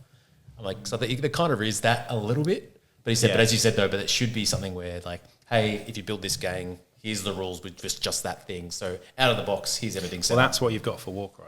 Yes. Yeah, warcry is unique in that I've noticed that you have a box that you get with cards in it for the guys that you've got in the box, and that's what you got, and that's how you play them. It's great. But you don't have that with. It's a much more simple game though. It's a different type of game entirely. Different type of game, but I feel like there's definitely a gap in the market. Yeah, there is. Yeah, Huge, 100%. hugely. Yeah, and there's all sorts of other flotsam and jetsam like the dice that you really need, which are unique to Necromunda too. Of course, you can get by without them, but it's difficult without it. Yeah. But it goes back to that thing where it's like you got all these jank and it's so bloated and stuff, and it's obviously very confronting. But at the same time, once you get into it, that's what kind of makes it good because it is so bloated. So you're like, I can build this guy with so many different guns and so many different things. Yeah, like once you dive in, once you dive in. But it said that I think the first step I think is very hard in Necromunda. Like you need someone who knows about it. The first step in 40k is you go walk into a Games Workshop and you go, hey, I like the look of that, and they sell you some 40k shit. And it's really that simple. You don't really need to do much else. You go back into the store, you play on a Thursday night or something with one of the members of staff, if they're nice. And that's cool. That's easy. and it's going to get even easier, right? Yeah, well, 10th edition, yeah, definitely. Yeah, they're all in data cards, single data card. And is it? You're going to have to help me here. Is it combat patrols, boarding? You know, Yeah, like so pretty much small team in a box. Then they've got introduction boxes, and the points that are in that box will actually be different to what it actually is in the big game.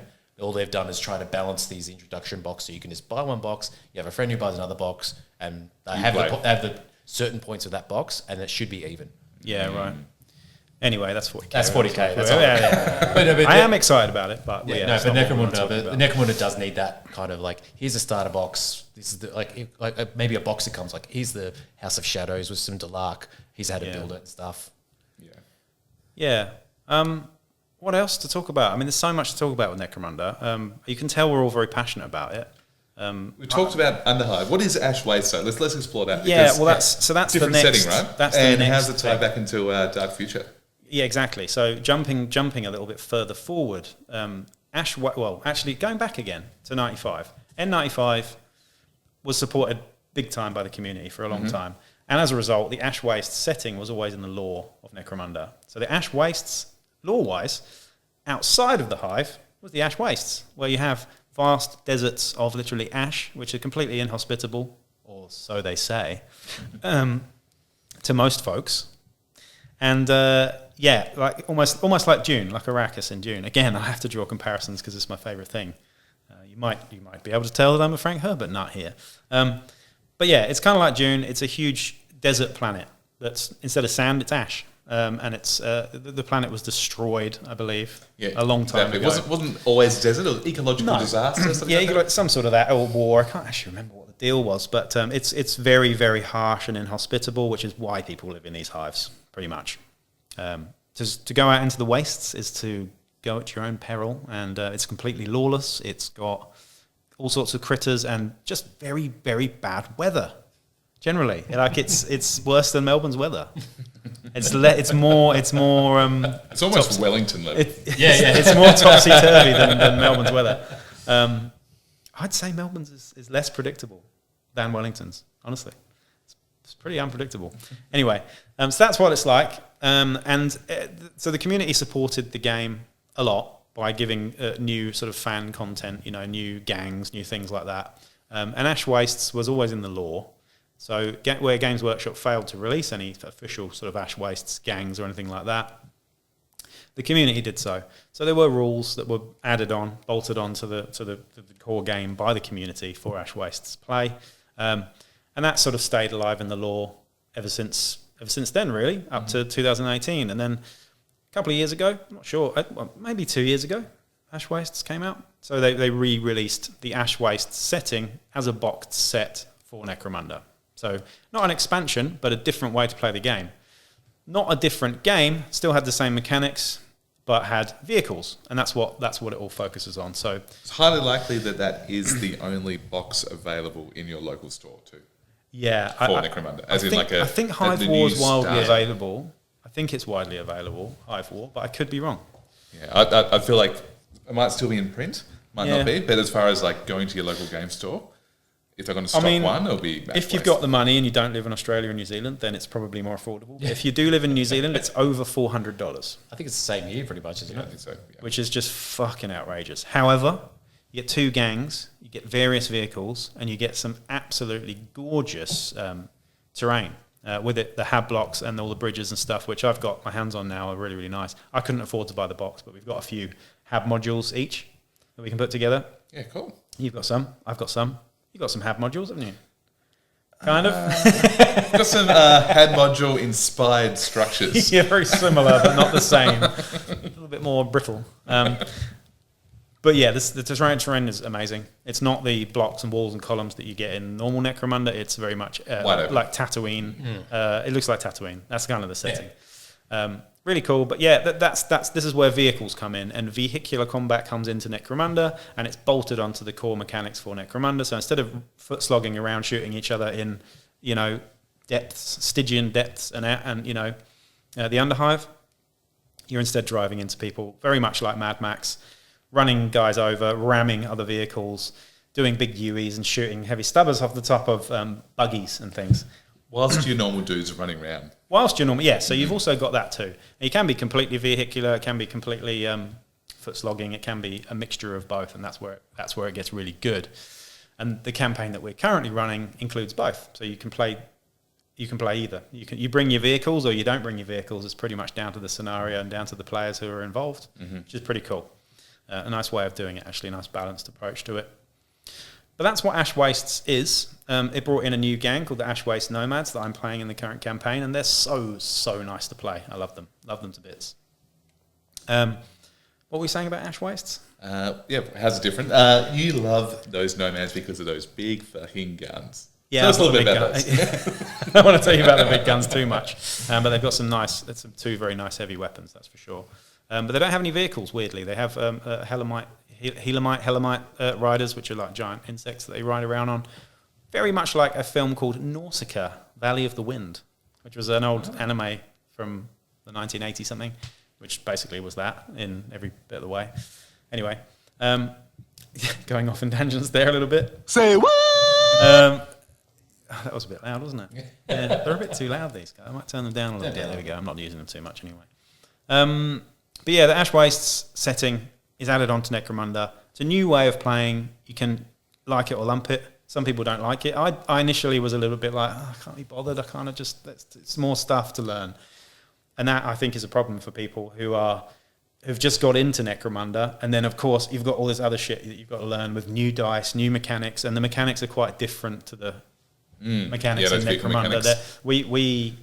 I've played a little bit already, but I quickly forgot it all. And we played a practice game 2 weeks ago, and we found it really difficult. We were looking up, and we only had one vehicle on the board, and that was yours. And it was like, fuck, what do we do?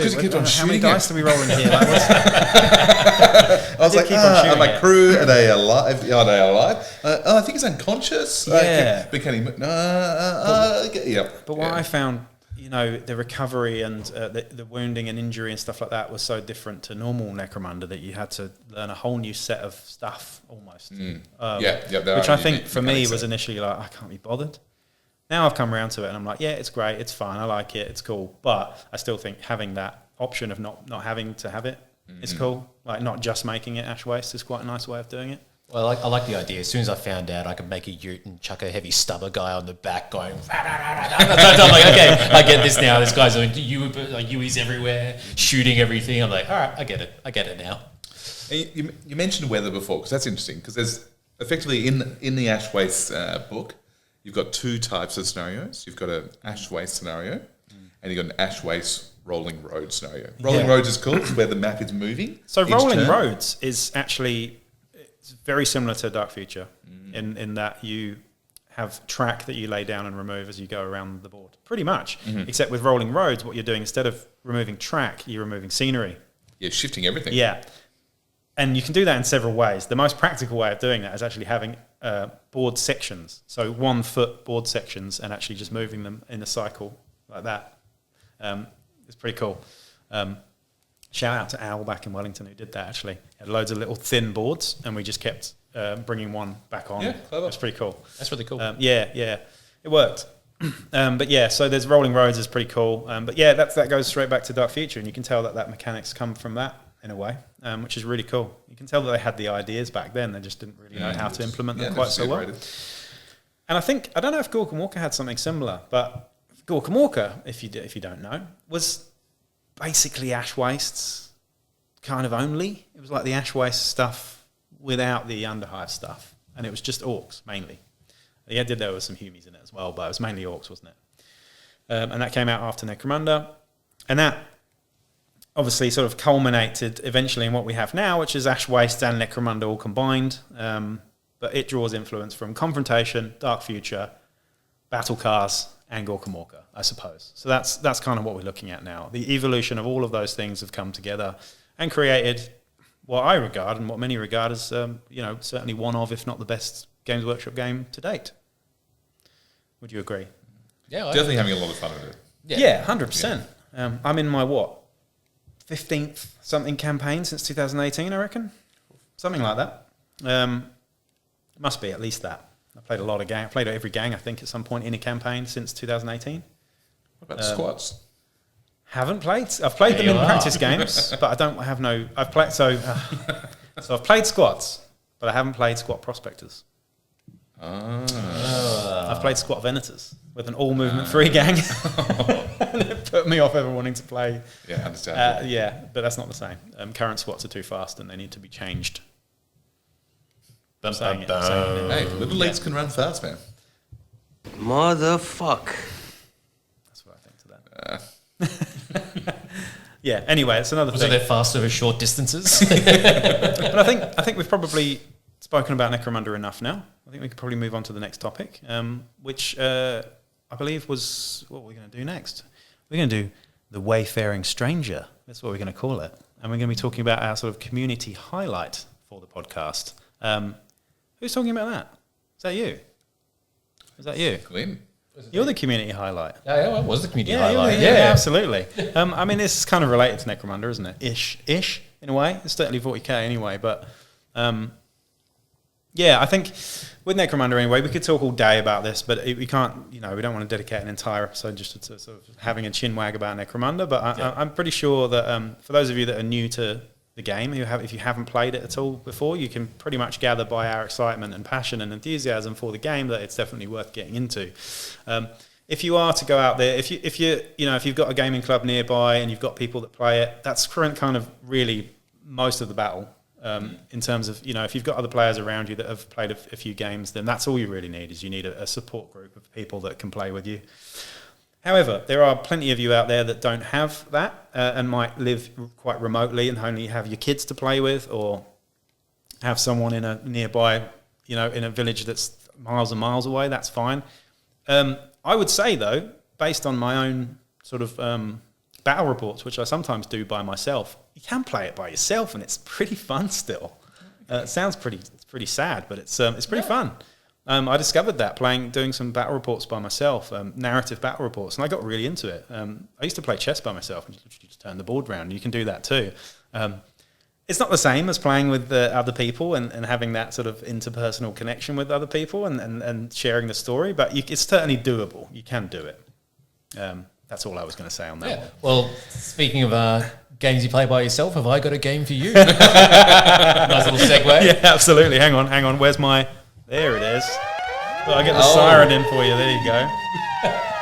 Glenn, what are we talking about today? So I'm going to be talking about a community-made game, which is kind of a derived from Kill Team kind of rule set, a game called Acolyte.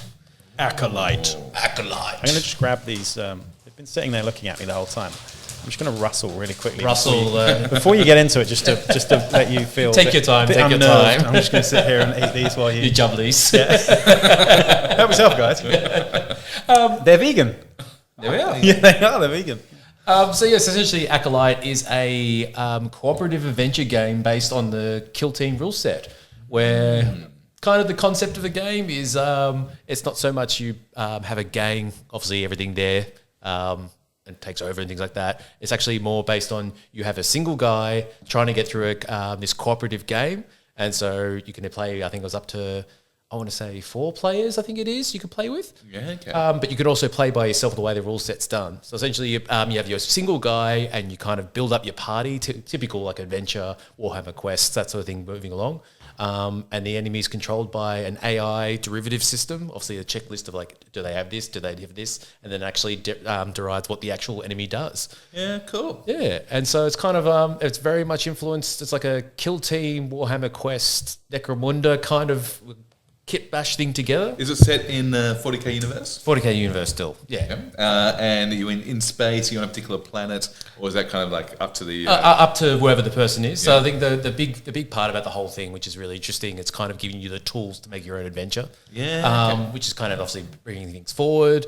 But yeah, it kind of has like a campaign system of like leveling up and like, you know, as your acolyte, as your individual character is called, you're able to like unlock more adventurers that come along with you, and there's all different types of adventurers that come with you, and you can upgrade them individually as well. Sounds a bit like Blackstone Fortress. Yes, very much Blackstone Fortress. That's kind of the vibes I got from it, especially with the way the AI works and things like that. So rather than, I suppose, less rolling about it, which Blackstone Fortress does, it's more just like, if it's near an objective, it can do this, blah, blah, blah.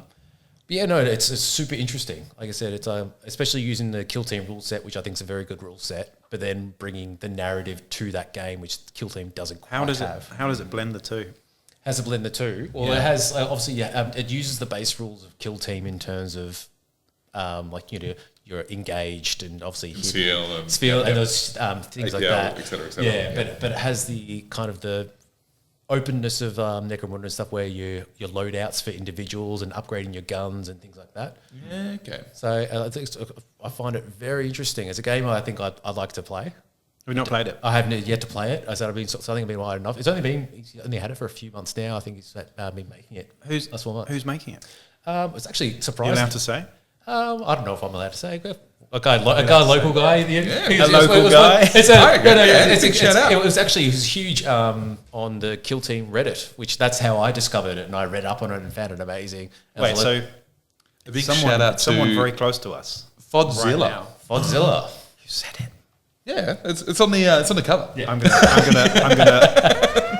you a siren for that. Yeah. So Rob, not me, another Rob. Oh yeah, that one. The other Rob. The other Rob. Yeah. He's also a Melbourneian who just like I said, I discovered this game and obviously read up on it and I loved it. I read up on all the rule sets and kind of whatever go, and then it wasn't until he mentioned something in the offhand, I was like, holy crap, is that you? You made this. I've been reading up on this for ages. I've seen it blow up every now and again. Like obviously the updates have been coming through. But yeah. No, it's really good. And obviously inside his own, the rule book he's done, he's actually made a starter campaign for you to walk through. Oh, and there's things for every map, you use like a deck of cards.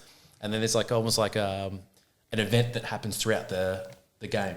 And you just draw from these deck of cards. So obviously that's quite, not deck of cards is in terms of like pre-made cards. Like you actually get a deck of 52 cards. And on each of the missions, there's a table. So if you draw like a 6 of spades, this is what happens. And it's very narrative driven, what happens almost there like, as well. Is Malifaux a bit like that? I'm not entirely sure. I haven't played Malifaux, but no. That has cards, I know that. Yeah. Instead of dice. Oh no, this is when you're still using dice and everything. Okay. These are only just for events that happen throughout that mission. Like your story pivot points. Yes. Yeah. Oh, I see. Like subplots. Yes. Yeah. Yeah. Yeah, very cool. No, so it's kind of really fun to see, because I think that's one thing I enjoy. Kill Team, really good at, great game, not very good narrative. I did try doing we played a campaign last year. A narrative-driven campaign. Yep. So Kill Team does, like, this version of Kill Team does have campaign mechanics. But it's very much on the individuals to try and extract as much story themselves as possible. It's very much around, all right, you still got your skirmish battles and your guys get tougher and tougher through and through. Yeah. You do get injuries, but it's not quite the same, because I feel Kill Team is more designed as a competitive format.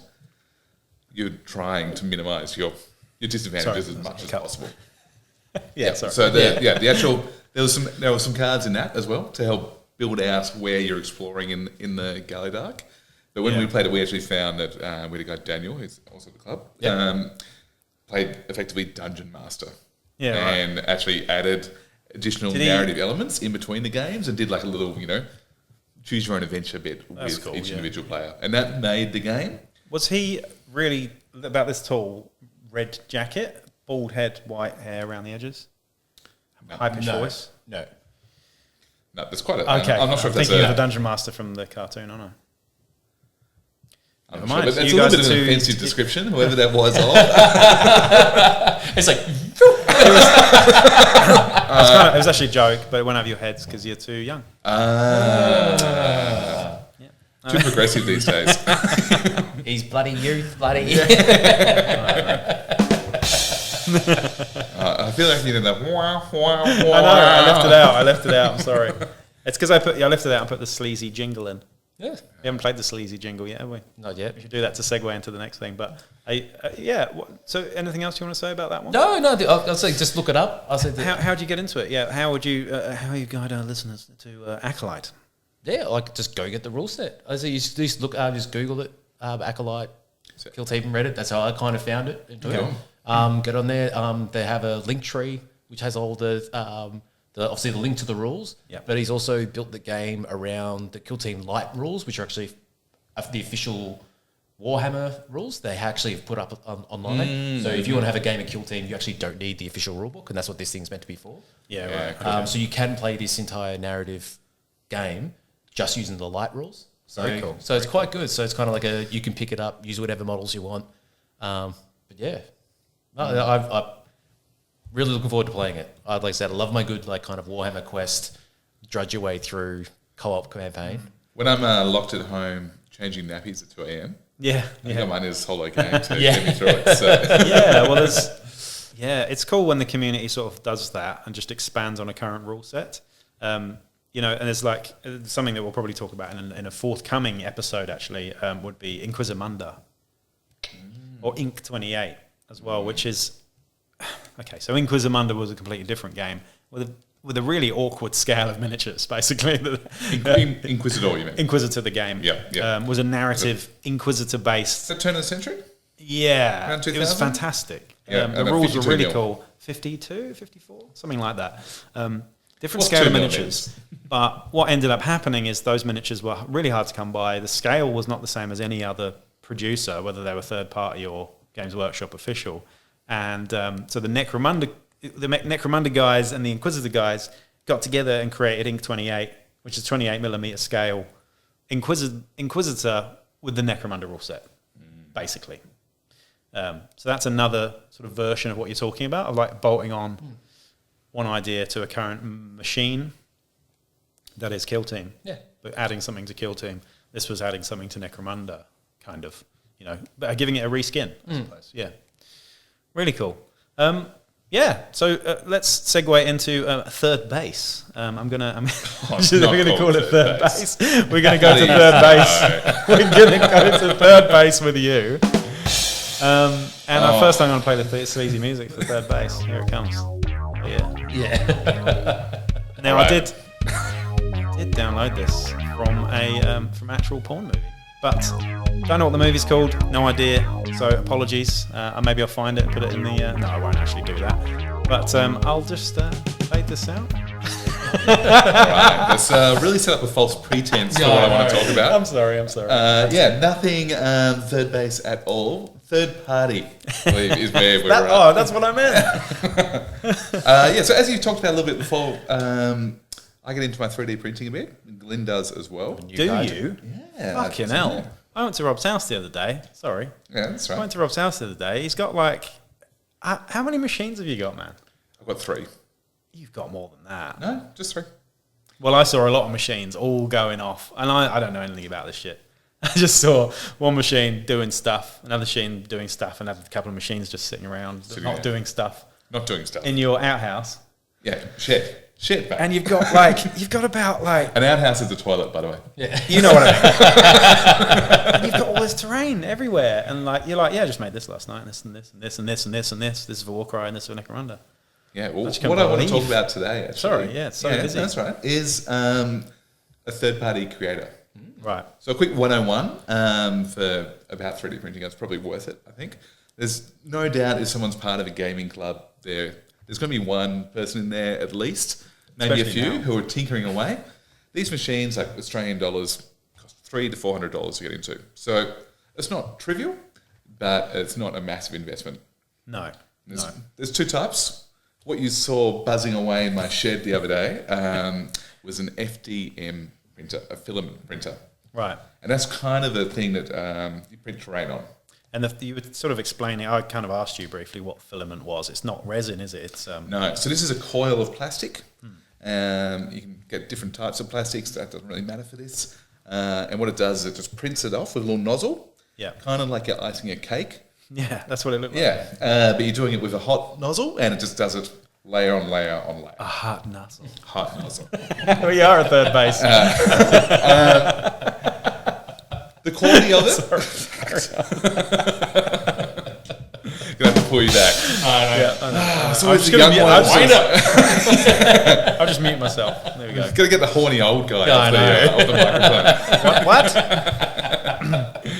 Yeah, so that was a filament. Yeah, that's filament printing. Filament. And that prints, mine prints 20, 25 centimetres by 20 centimetres. So what's that? 10 inch by 10 inch or something, thereabouts. So, a decent size. Jeez.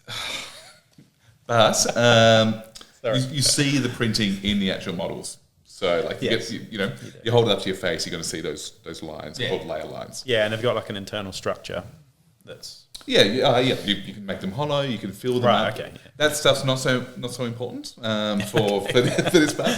It's good to know how it doesn't break. How it's made. But it's fantastic for terrain. And what you saw when I'd been printing some desert scenery from a third-party creator called Printable Scenery. Printable Scenery. Yeah, very creative name. I've just bought some like desert outcrops of rocks.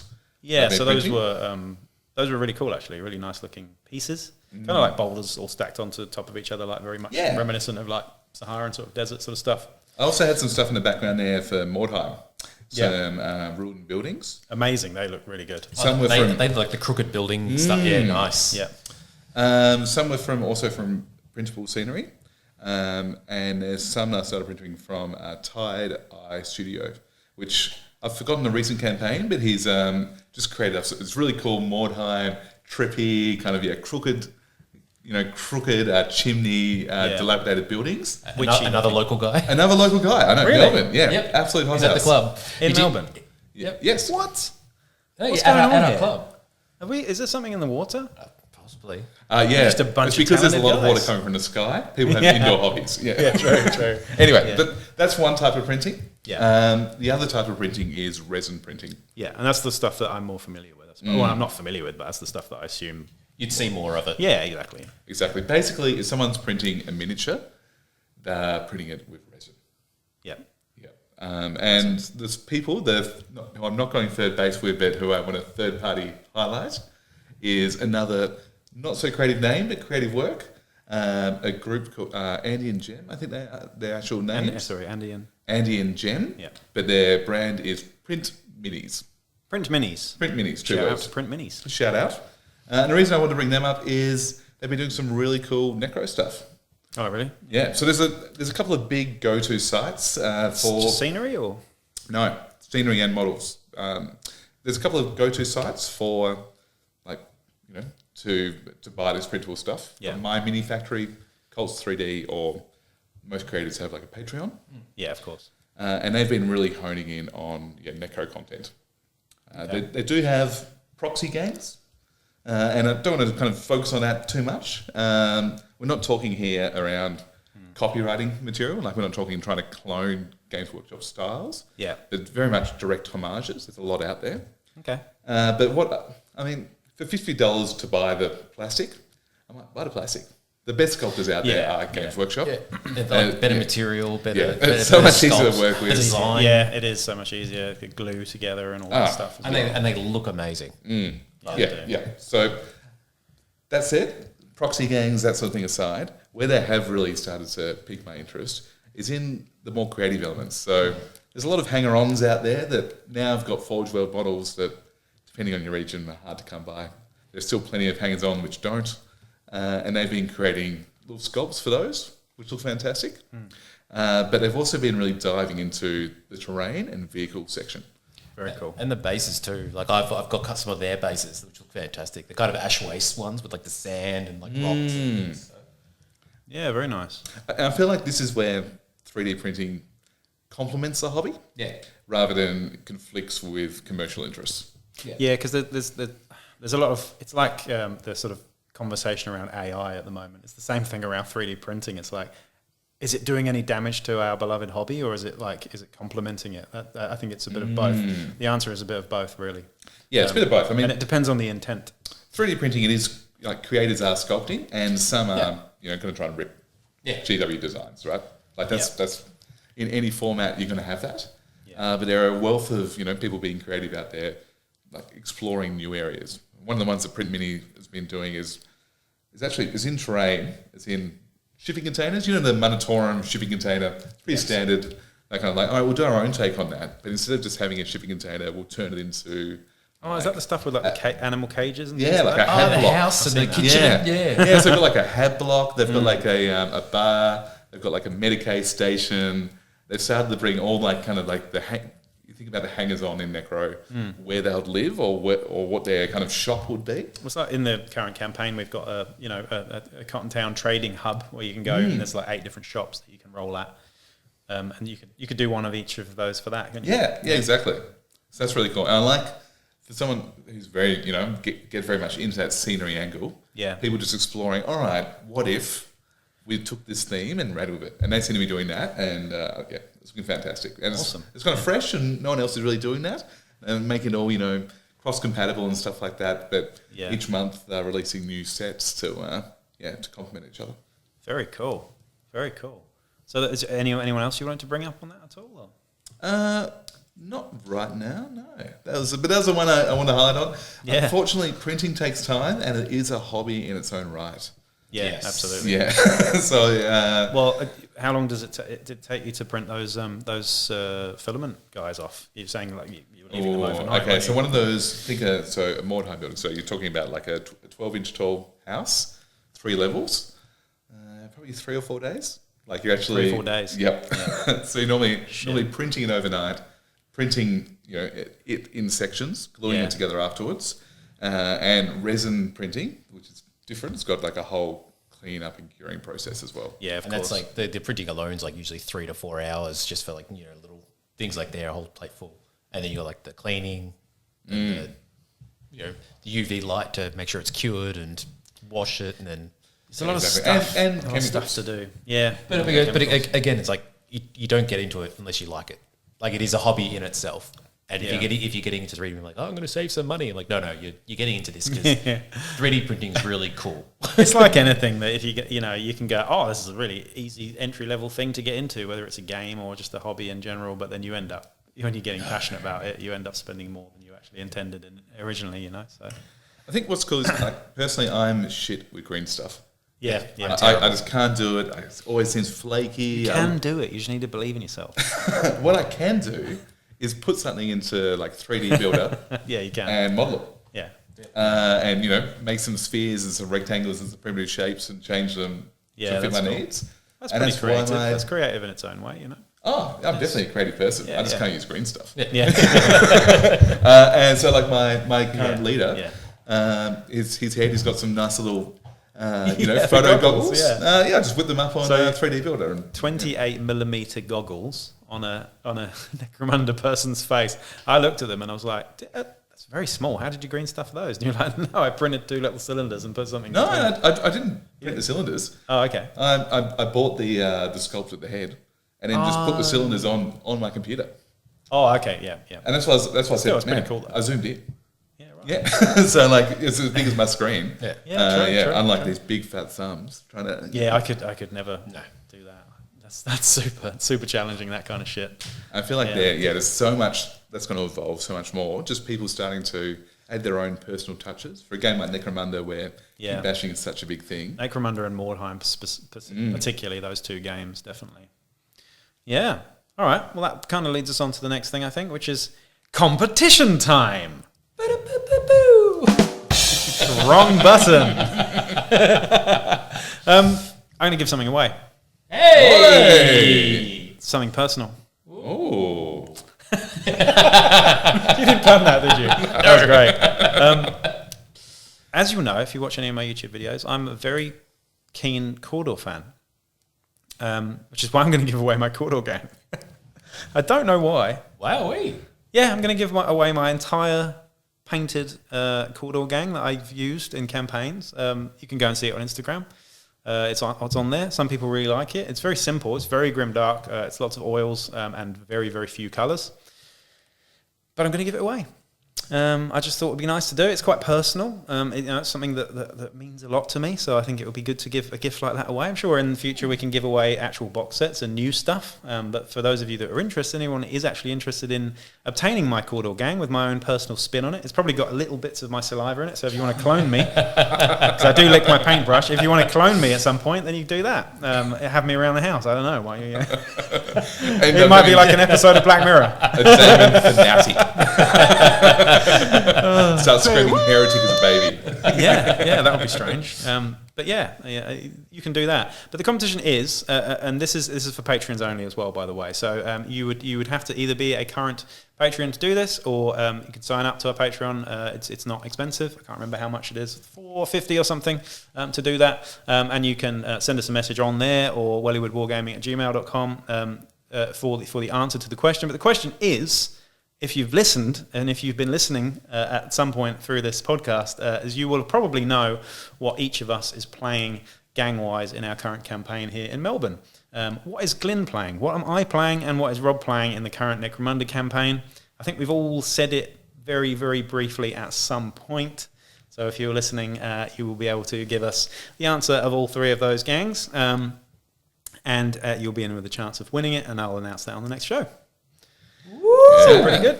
So even if you're, we're in Australia, even if you're in, I don't know, somewhere very far away like Iceland, I'll still send it to you. Don't you worry. And I'll send it to you, and you'll have or England. Furthest away. It is the furthest away.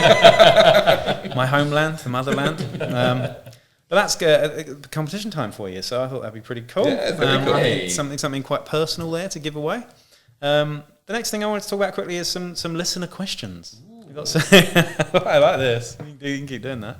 You can stay. I can. I'm setting up your own personal box. Like, ooh, Put the sleazy music on for this, shall I? Okay, here we go. We've got some listener questions here. Oh. That actually works. You like it? I'm just going to leave it on.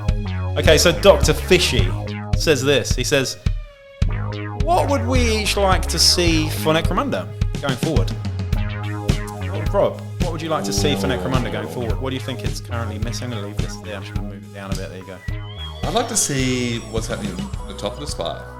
You'd like to see what's happening at the top of the spire? I've seen some of the old range, some dude with wings. Spire hunters. The yelled spire hunter, I believe you're talking about there. Those guys. You'd like to see spirers, okay. I can tell you now they were broken as fuck and they were a terrible part of the game. But yeah, fluff-wise they were cool. Yeah, cool. They're just mechanically they were terrible. How about you?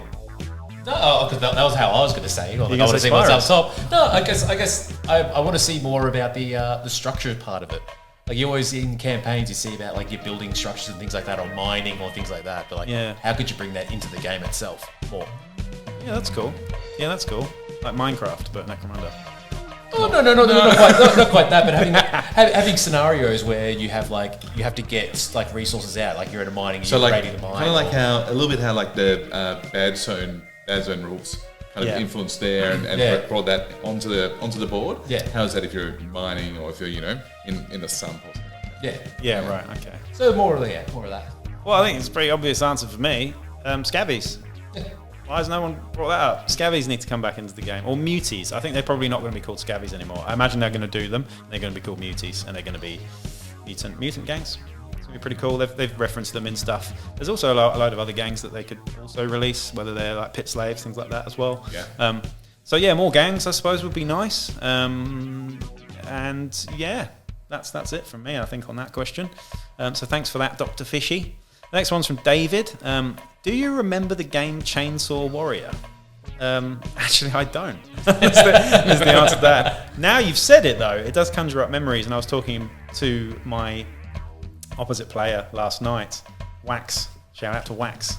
who were telling me about, who also said the same thing. He was like, "Have you heard of Chainsaw Warrior?" And I was like, "No, but I'm gonna have to look into this and research it." Have you heard of Chainsaw Warrior? No idea. I haven't heard of Chainsaw Warrior. Sounds cool though. I'm sure it's one of the old 80s Games Workshop box games by the sounds of it, like Talisman, or Battle Cars, or something like that. We'll have to look into that one. So sorry, I don't actually know much about that one. Next one's from Wizard Mania, who says, "How do I stop my thinning hairline and look as good as you guys?" Well, actually, I am bald from the mid-side that way. Yeah, like you can't. Oh no, because that doesn't work. Because in the last episode, you were on the other side. No, he was on this. Was he? Yeah. Yeah. We're the same size. Yeah. I fucked it up. They actually can't see my grey patch. They never have. Really? Yeah. He's actually hideous on the side. No, the truth is, and I'll be honest, because I work in the field of hair, it's genetics. So you're fucked without good genetics. 100%. Diet, exercise, sleep. Key contributors, of course, and lots and lots of keratin. And sebum. It's also not, it's not always great. It's really annoying. I have to get my hair cut every month because it grows thick and fast really quickly. Don't complain about having hair when there's someone clearly struggling here with less hair than you. Yeah, the truth is, They are great curls, though. Look at those. Oh, thanks, man. The curls get the girls, the waves get the babes, and all of that jazz. This music's perfect for this, really, isn't it? But yeah, sorry, Mania. That's my answer for that one. You're just tough, really, isn't it? You're blessed or you're not, mate. The next one's from Hairy Bob. Hairy Bob. Shout out to Hairy Bob. Ahoy, guys! I live in the UK equivalent of Middle Earth, Cornwall. Which part of Middle Earth? Oh yeah, which probably the Shire, I imagine. Yeah, not Mordor. I think if you were to draw a comparison of Mordor in the UK, and this might offend some people, I'm going to say Stoke. Have you ever been to Stoke? Stoke is the Mordor of the UK. It was like a cold night, cold Tuesday in Stoke. Yeah, just don't go there. You know, or Birmingham in general, actually. Everyone looks like forks. Yeah. No, it's because it's literally a steaming pile of. Nah, I'm not going to say it. If you live in Stoke, I'm sorry. Anyway, I was really jealous of the descriptions of Axes and Ales Gaming Club in the last episode, and kind of wants to do the same thing there. So, what are the 5 essentials that a club needs, to be able to be successfully run? I guess this one's for you, Glenn, really, in some ways. I'm thinking of setting. I'm thinking of setting up my own thing, and would love some advice. Yeah, I mean, can we think of 5 things that are key ingredients that would be good for a successful gaming club? I think one of the key parts is having at least a few close friends, at least, and emphasizing on the social part. Yeah, I think make it social. Try and make the venue you're making to be a social, like, feeling place. I think that's the big part. The other part's obviously just getting the word out and the typical things like that. So you get your flyers out to, your local game stores, things like that. And again, really emphasize the social thing. That's how I found it. I went to a local Games Workshop store, and I was like, cool. I was actually around Kill Team. I'm like, looking to play Kill Team. Where we're going. Nice guy up there, but he's like, I don't play Kill Team.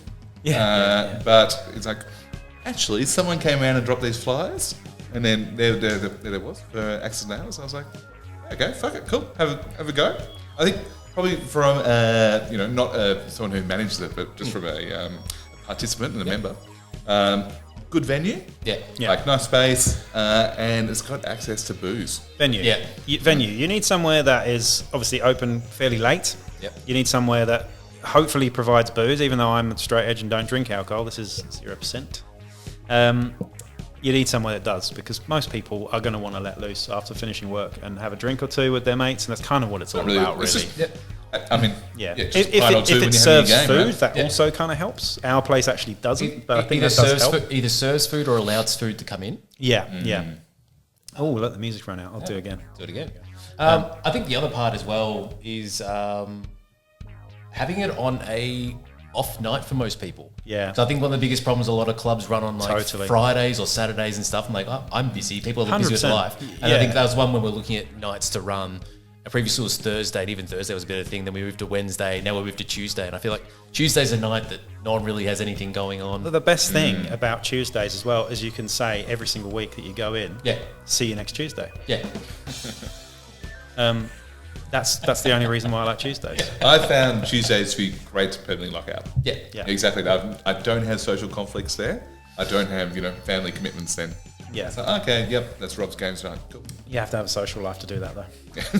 No, but good day, Tuesdays. So I don't think we've answered the question entirely. We have. We've done a venue. We've done busy mates. Busy mates. We've done busy mates. Promotion. Promotion. We've done the right night. Yeah. I'd also say Crisps. Inclusive games. Inclusivity, period. Yeah, it's massive inclusivity. Like, especially... I'm looking at you like... Well, one of the things that got me into the hobby was I rocked up. I've never done miniatures before, and as soon as I rocked up, someone goes like, "I'm playing. Do you want to join in this game?" Really? And I was like, "Oh." I'm like, "Oh my god!" Yeah. And the guy, he's invited me into it. He goes, "Oh," or I think it was like in the end, someone goes like, "Oh, you just look after these guys, and I'll play my guys." And they started playing, and all we were doing was chatting. And that's when I found out the hobby was actually incredibly social. It's not just the thing that you're rolling dice. Really once you discover that part, and that's when you start getting groups of friends, and that's kind of snowballs on. Yeah. No, and that's exactly what I said was so good about going the first time when I met you. Yeah. So. And anything else? I mean, obviously the organisational runnings of the club, like the terrain, scenery boards, things like that. We put it all. We have an actual room where we store all the tables, the chairs, the fucking boards, the terrain. We actually have boxes of terrain that sit there and stay there. Yep, they're there every week. That's pretty unique, but that's taken some time to build up, I imagine. Yeah, that's taken a while. The previous owner had the terrain and things, but I think if you slowly build that up, I think also start reasonably at each size. Like, don't expect to have like 50 people there every week. Start small. No. Treat it, and like I said, treat it like as a social catch up every week. Yeah. And honestly, I think emphasizing on the social part, like, don't make it hyper competitive. I feel like competitive is when you can bring the wrong crowd. I'm not saying you bring the wrong crowd, but if you're trying to make a venue that's super social, catching up with mates, make that the games you play. And there are people who go each Tuesday and don't play. No, exactly. And just walk around and watch. And I did that, and it was great. It was actually really nice fun. And to be honest, if I couldn't find a game, I'd still come. I'd still come every single time because I really like being there. Well, that's what I think we were emphasizing, like, if you haven't got it, just come down, have a chat with anyone there, grab a beer, have a chat. I think that's... As long as you keep pushing that, I think that's the best way to go. Yeah. Keep it as a social club and emphasise the social club part. Hundy, as they say in New Zealand. Well, that brings us to the end of the show, pretty much. I guess, we'll start with some shout-outs. Have you got any shout-outs there? Shout-outs? Any shout-outs? I'd say shout-outs to the content. I'd say Fodzilla for Acolyte. Yeah, Fodzilla. 100%. Print Minis. Check them out. Printable Scenery for some other scenery. Shout out to Print Minis. What was the other one? Printable Scenery. Printable Scenery. You can chuck the links up in the description. Yeah, we can put the links up. Absolutely. If anyone wants those. Anyone you want to shout out specifically? Your mum? No. How you going, Mum? Station Forge, my recent gang. Yeah. They have really good miniatures. Yeah, very cool. Very cool. I had someone to mention, but I can't remember who it is.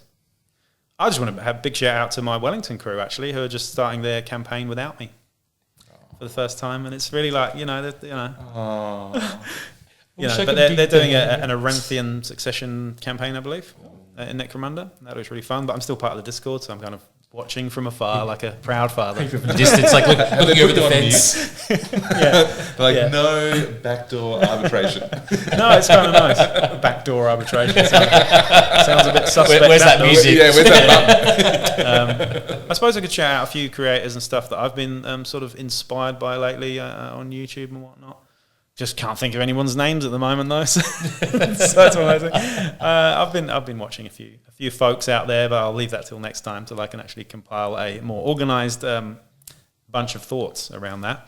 The next thing I want to talk about, obviously, is I've got some notes over. That's why I keep looking. It's Patreon, of course. That's the way that you can support the channel, is to become a patron. So do that. Head to patreon.com/Wellywood Wargaming to help support the channel and help us buy more gears and do more stuff. Always very, very welcome indeed. And you can also put a super thanks on YouTube as well, which is another thing which a lot of people don't know about. Super thanks. Just hit a button and you can donate a small amount to the channel as well. Is that like a super like on Tinder? I'm too old for Tinder. I don't know. When I was dating, I was on Guardian's Soulmates, the Guardian newspaper. That's how. That's how bloody grown up I was. Not anymore. I've regressed. But that's that, and I think that's everything for this episode. So I hope you enjoyed that. I think that's all we need to get through for today. Next episode, we're going to come back with, I don't know. Should we just leave it up to the ethers? Another skirmish game. Maybe even a specialist game. Another specialist game. Don't want to see that coming. It's obviously going to be a big one. Will it be in the 40k universe? Will it not? Ooh. Who knows? But we'll come back and we'll discuss some other things. There'll definitely be knives of some variety. There probably will be knives of some variety. Yep.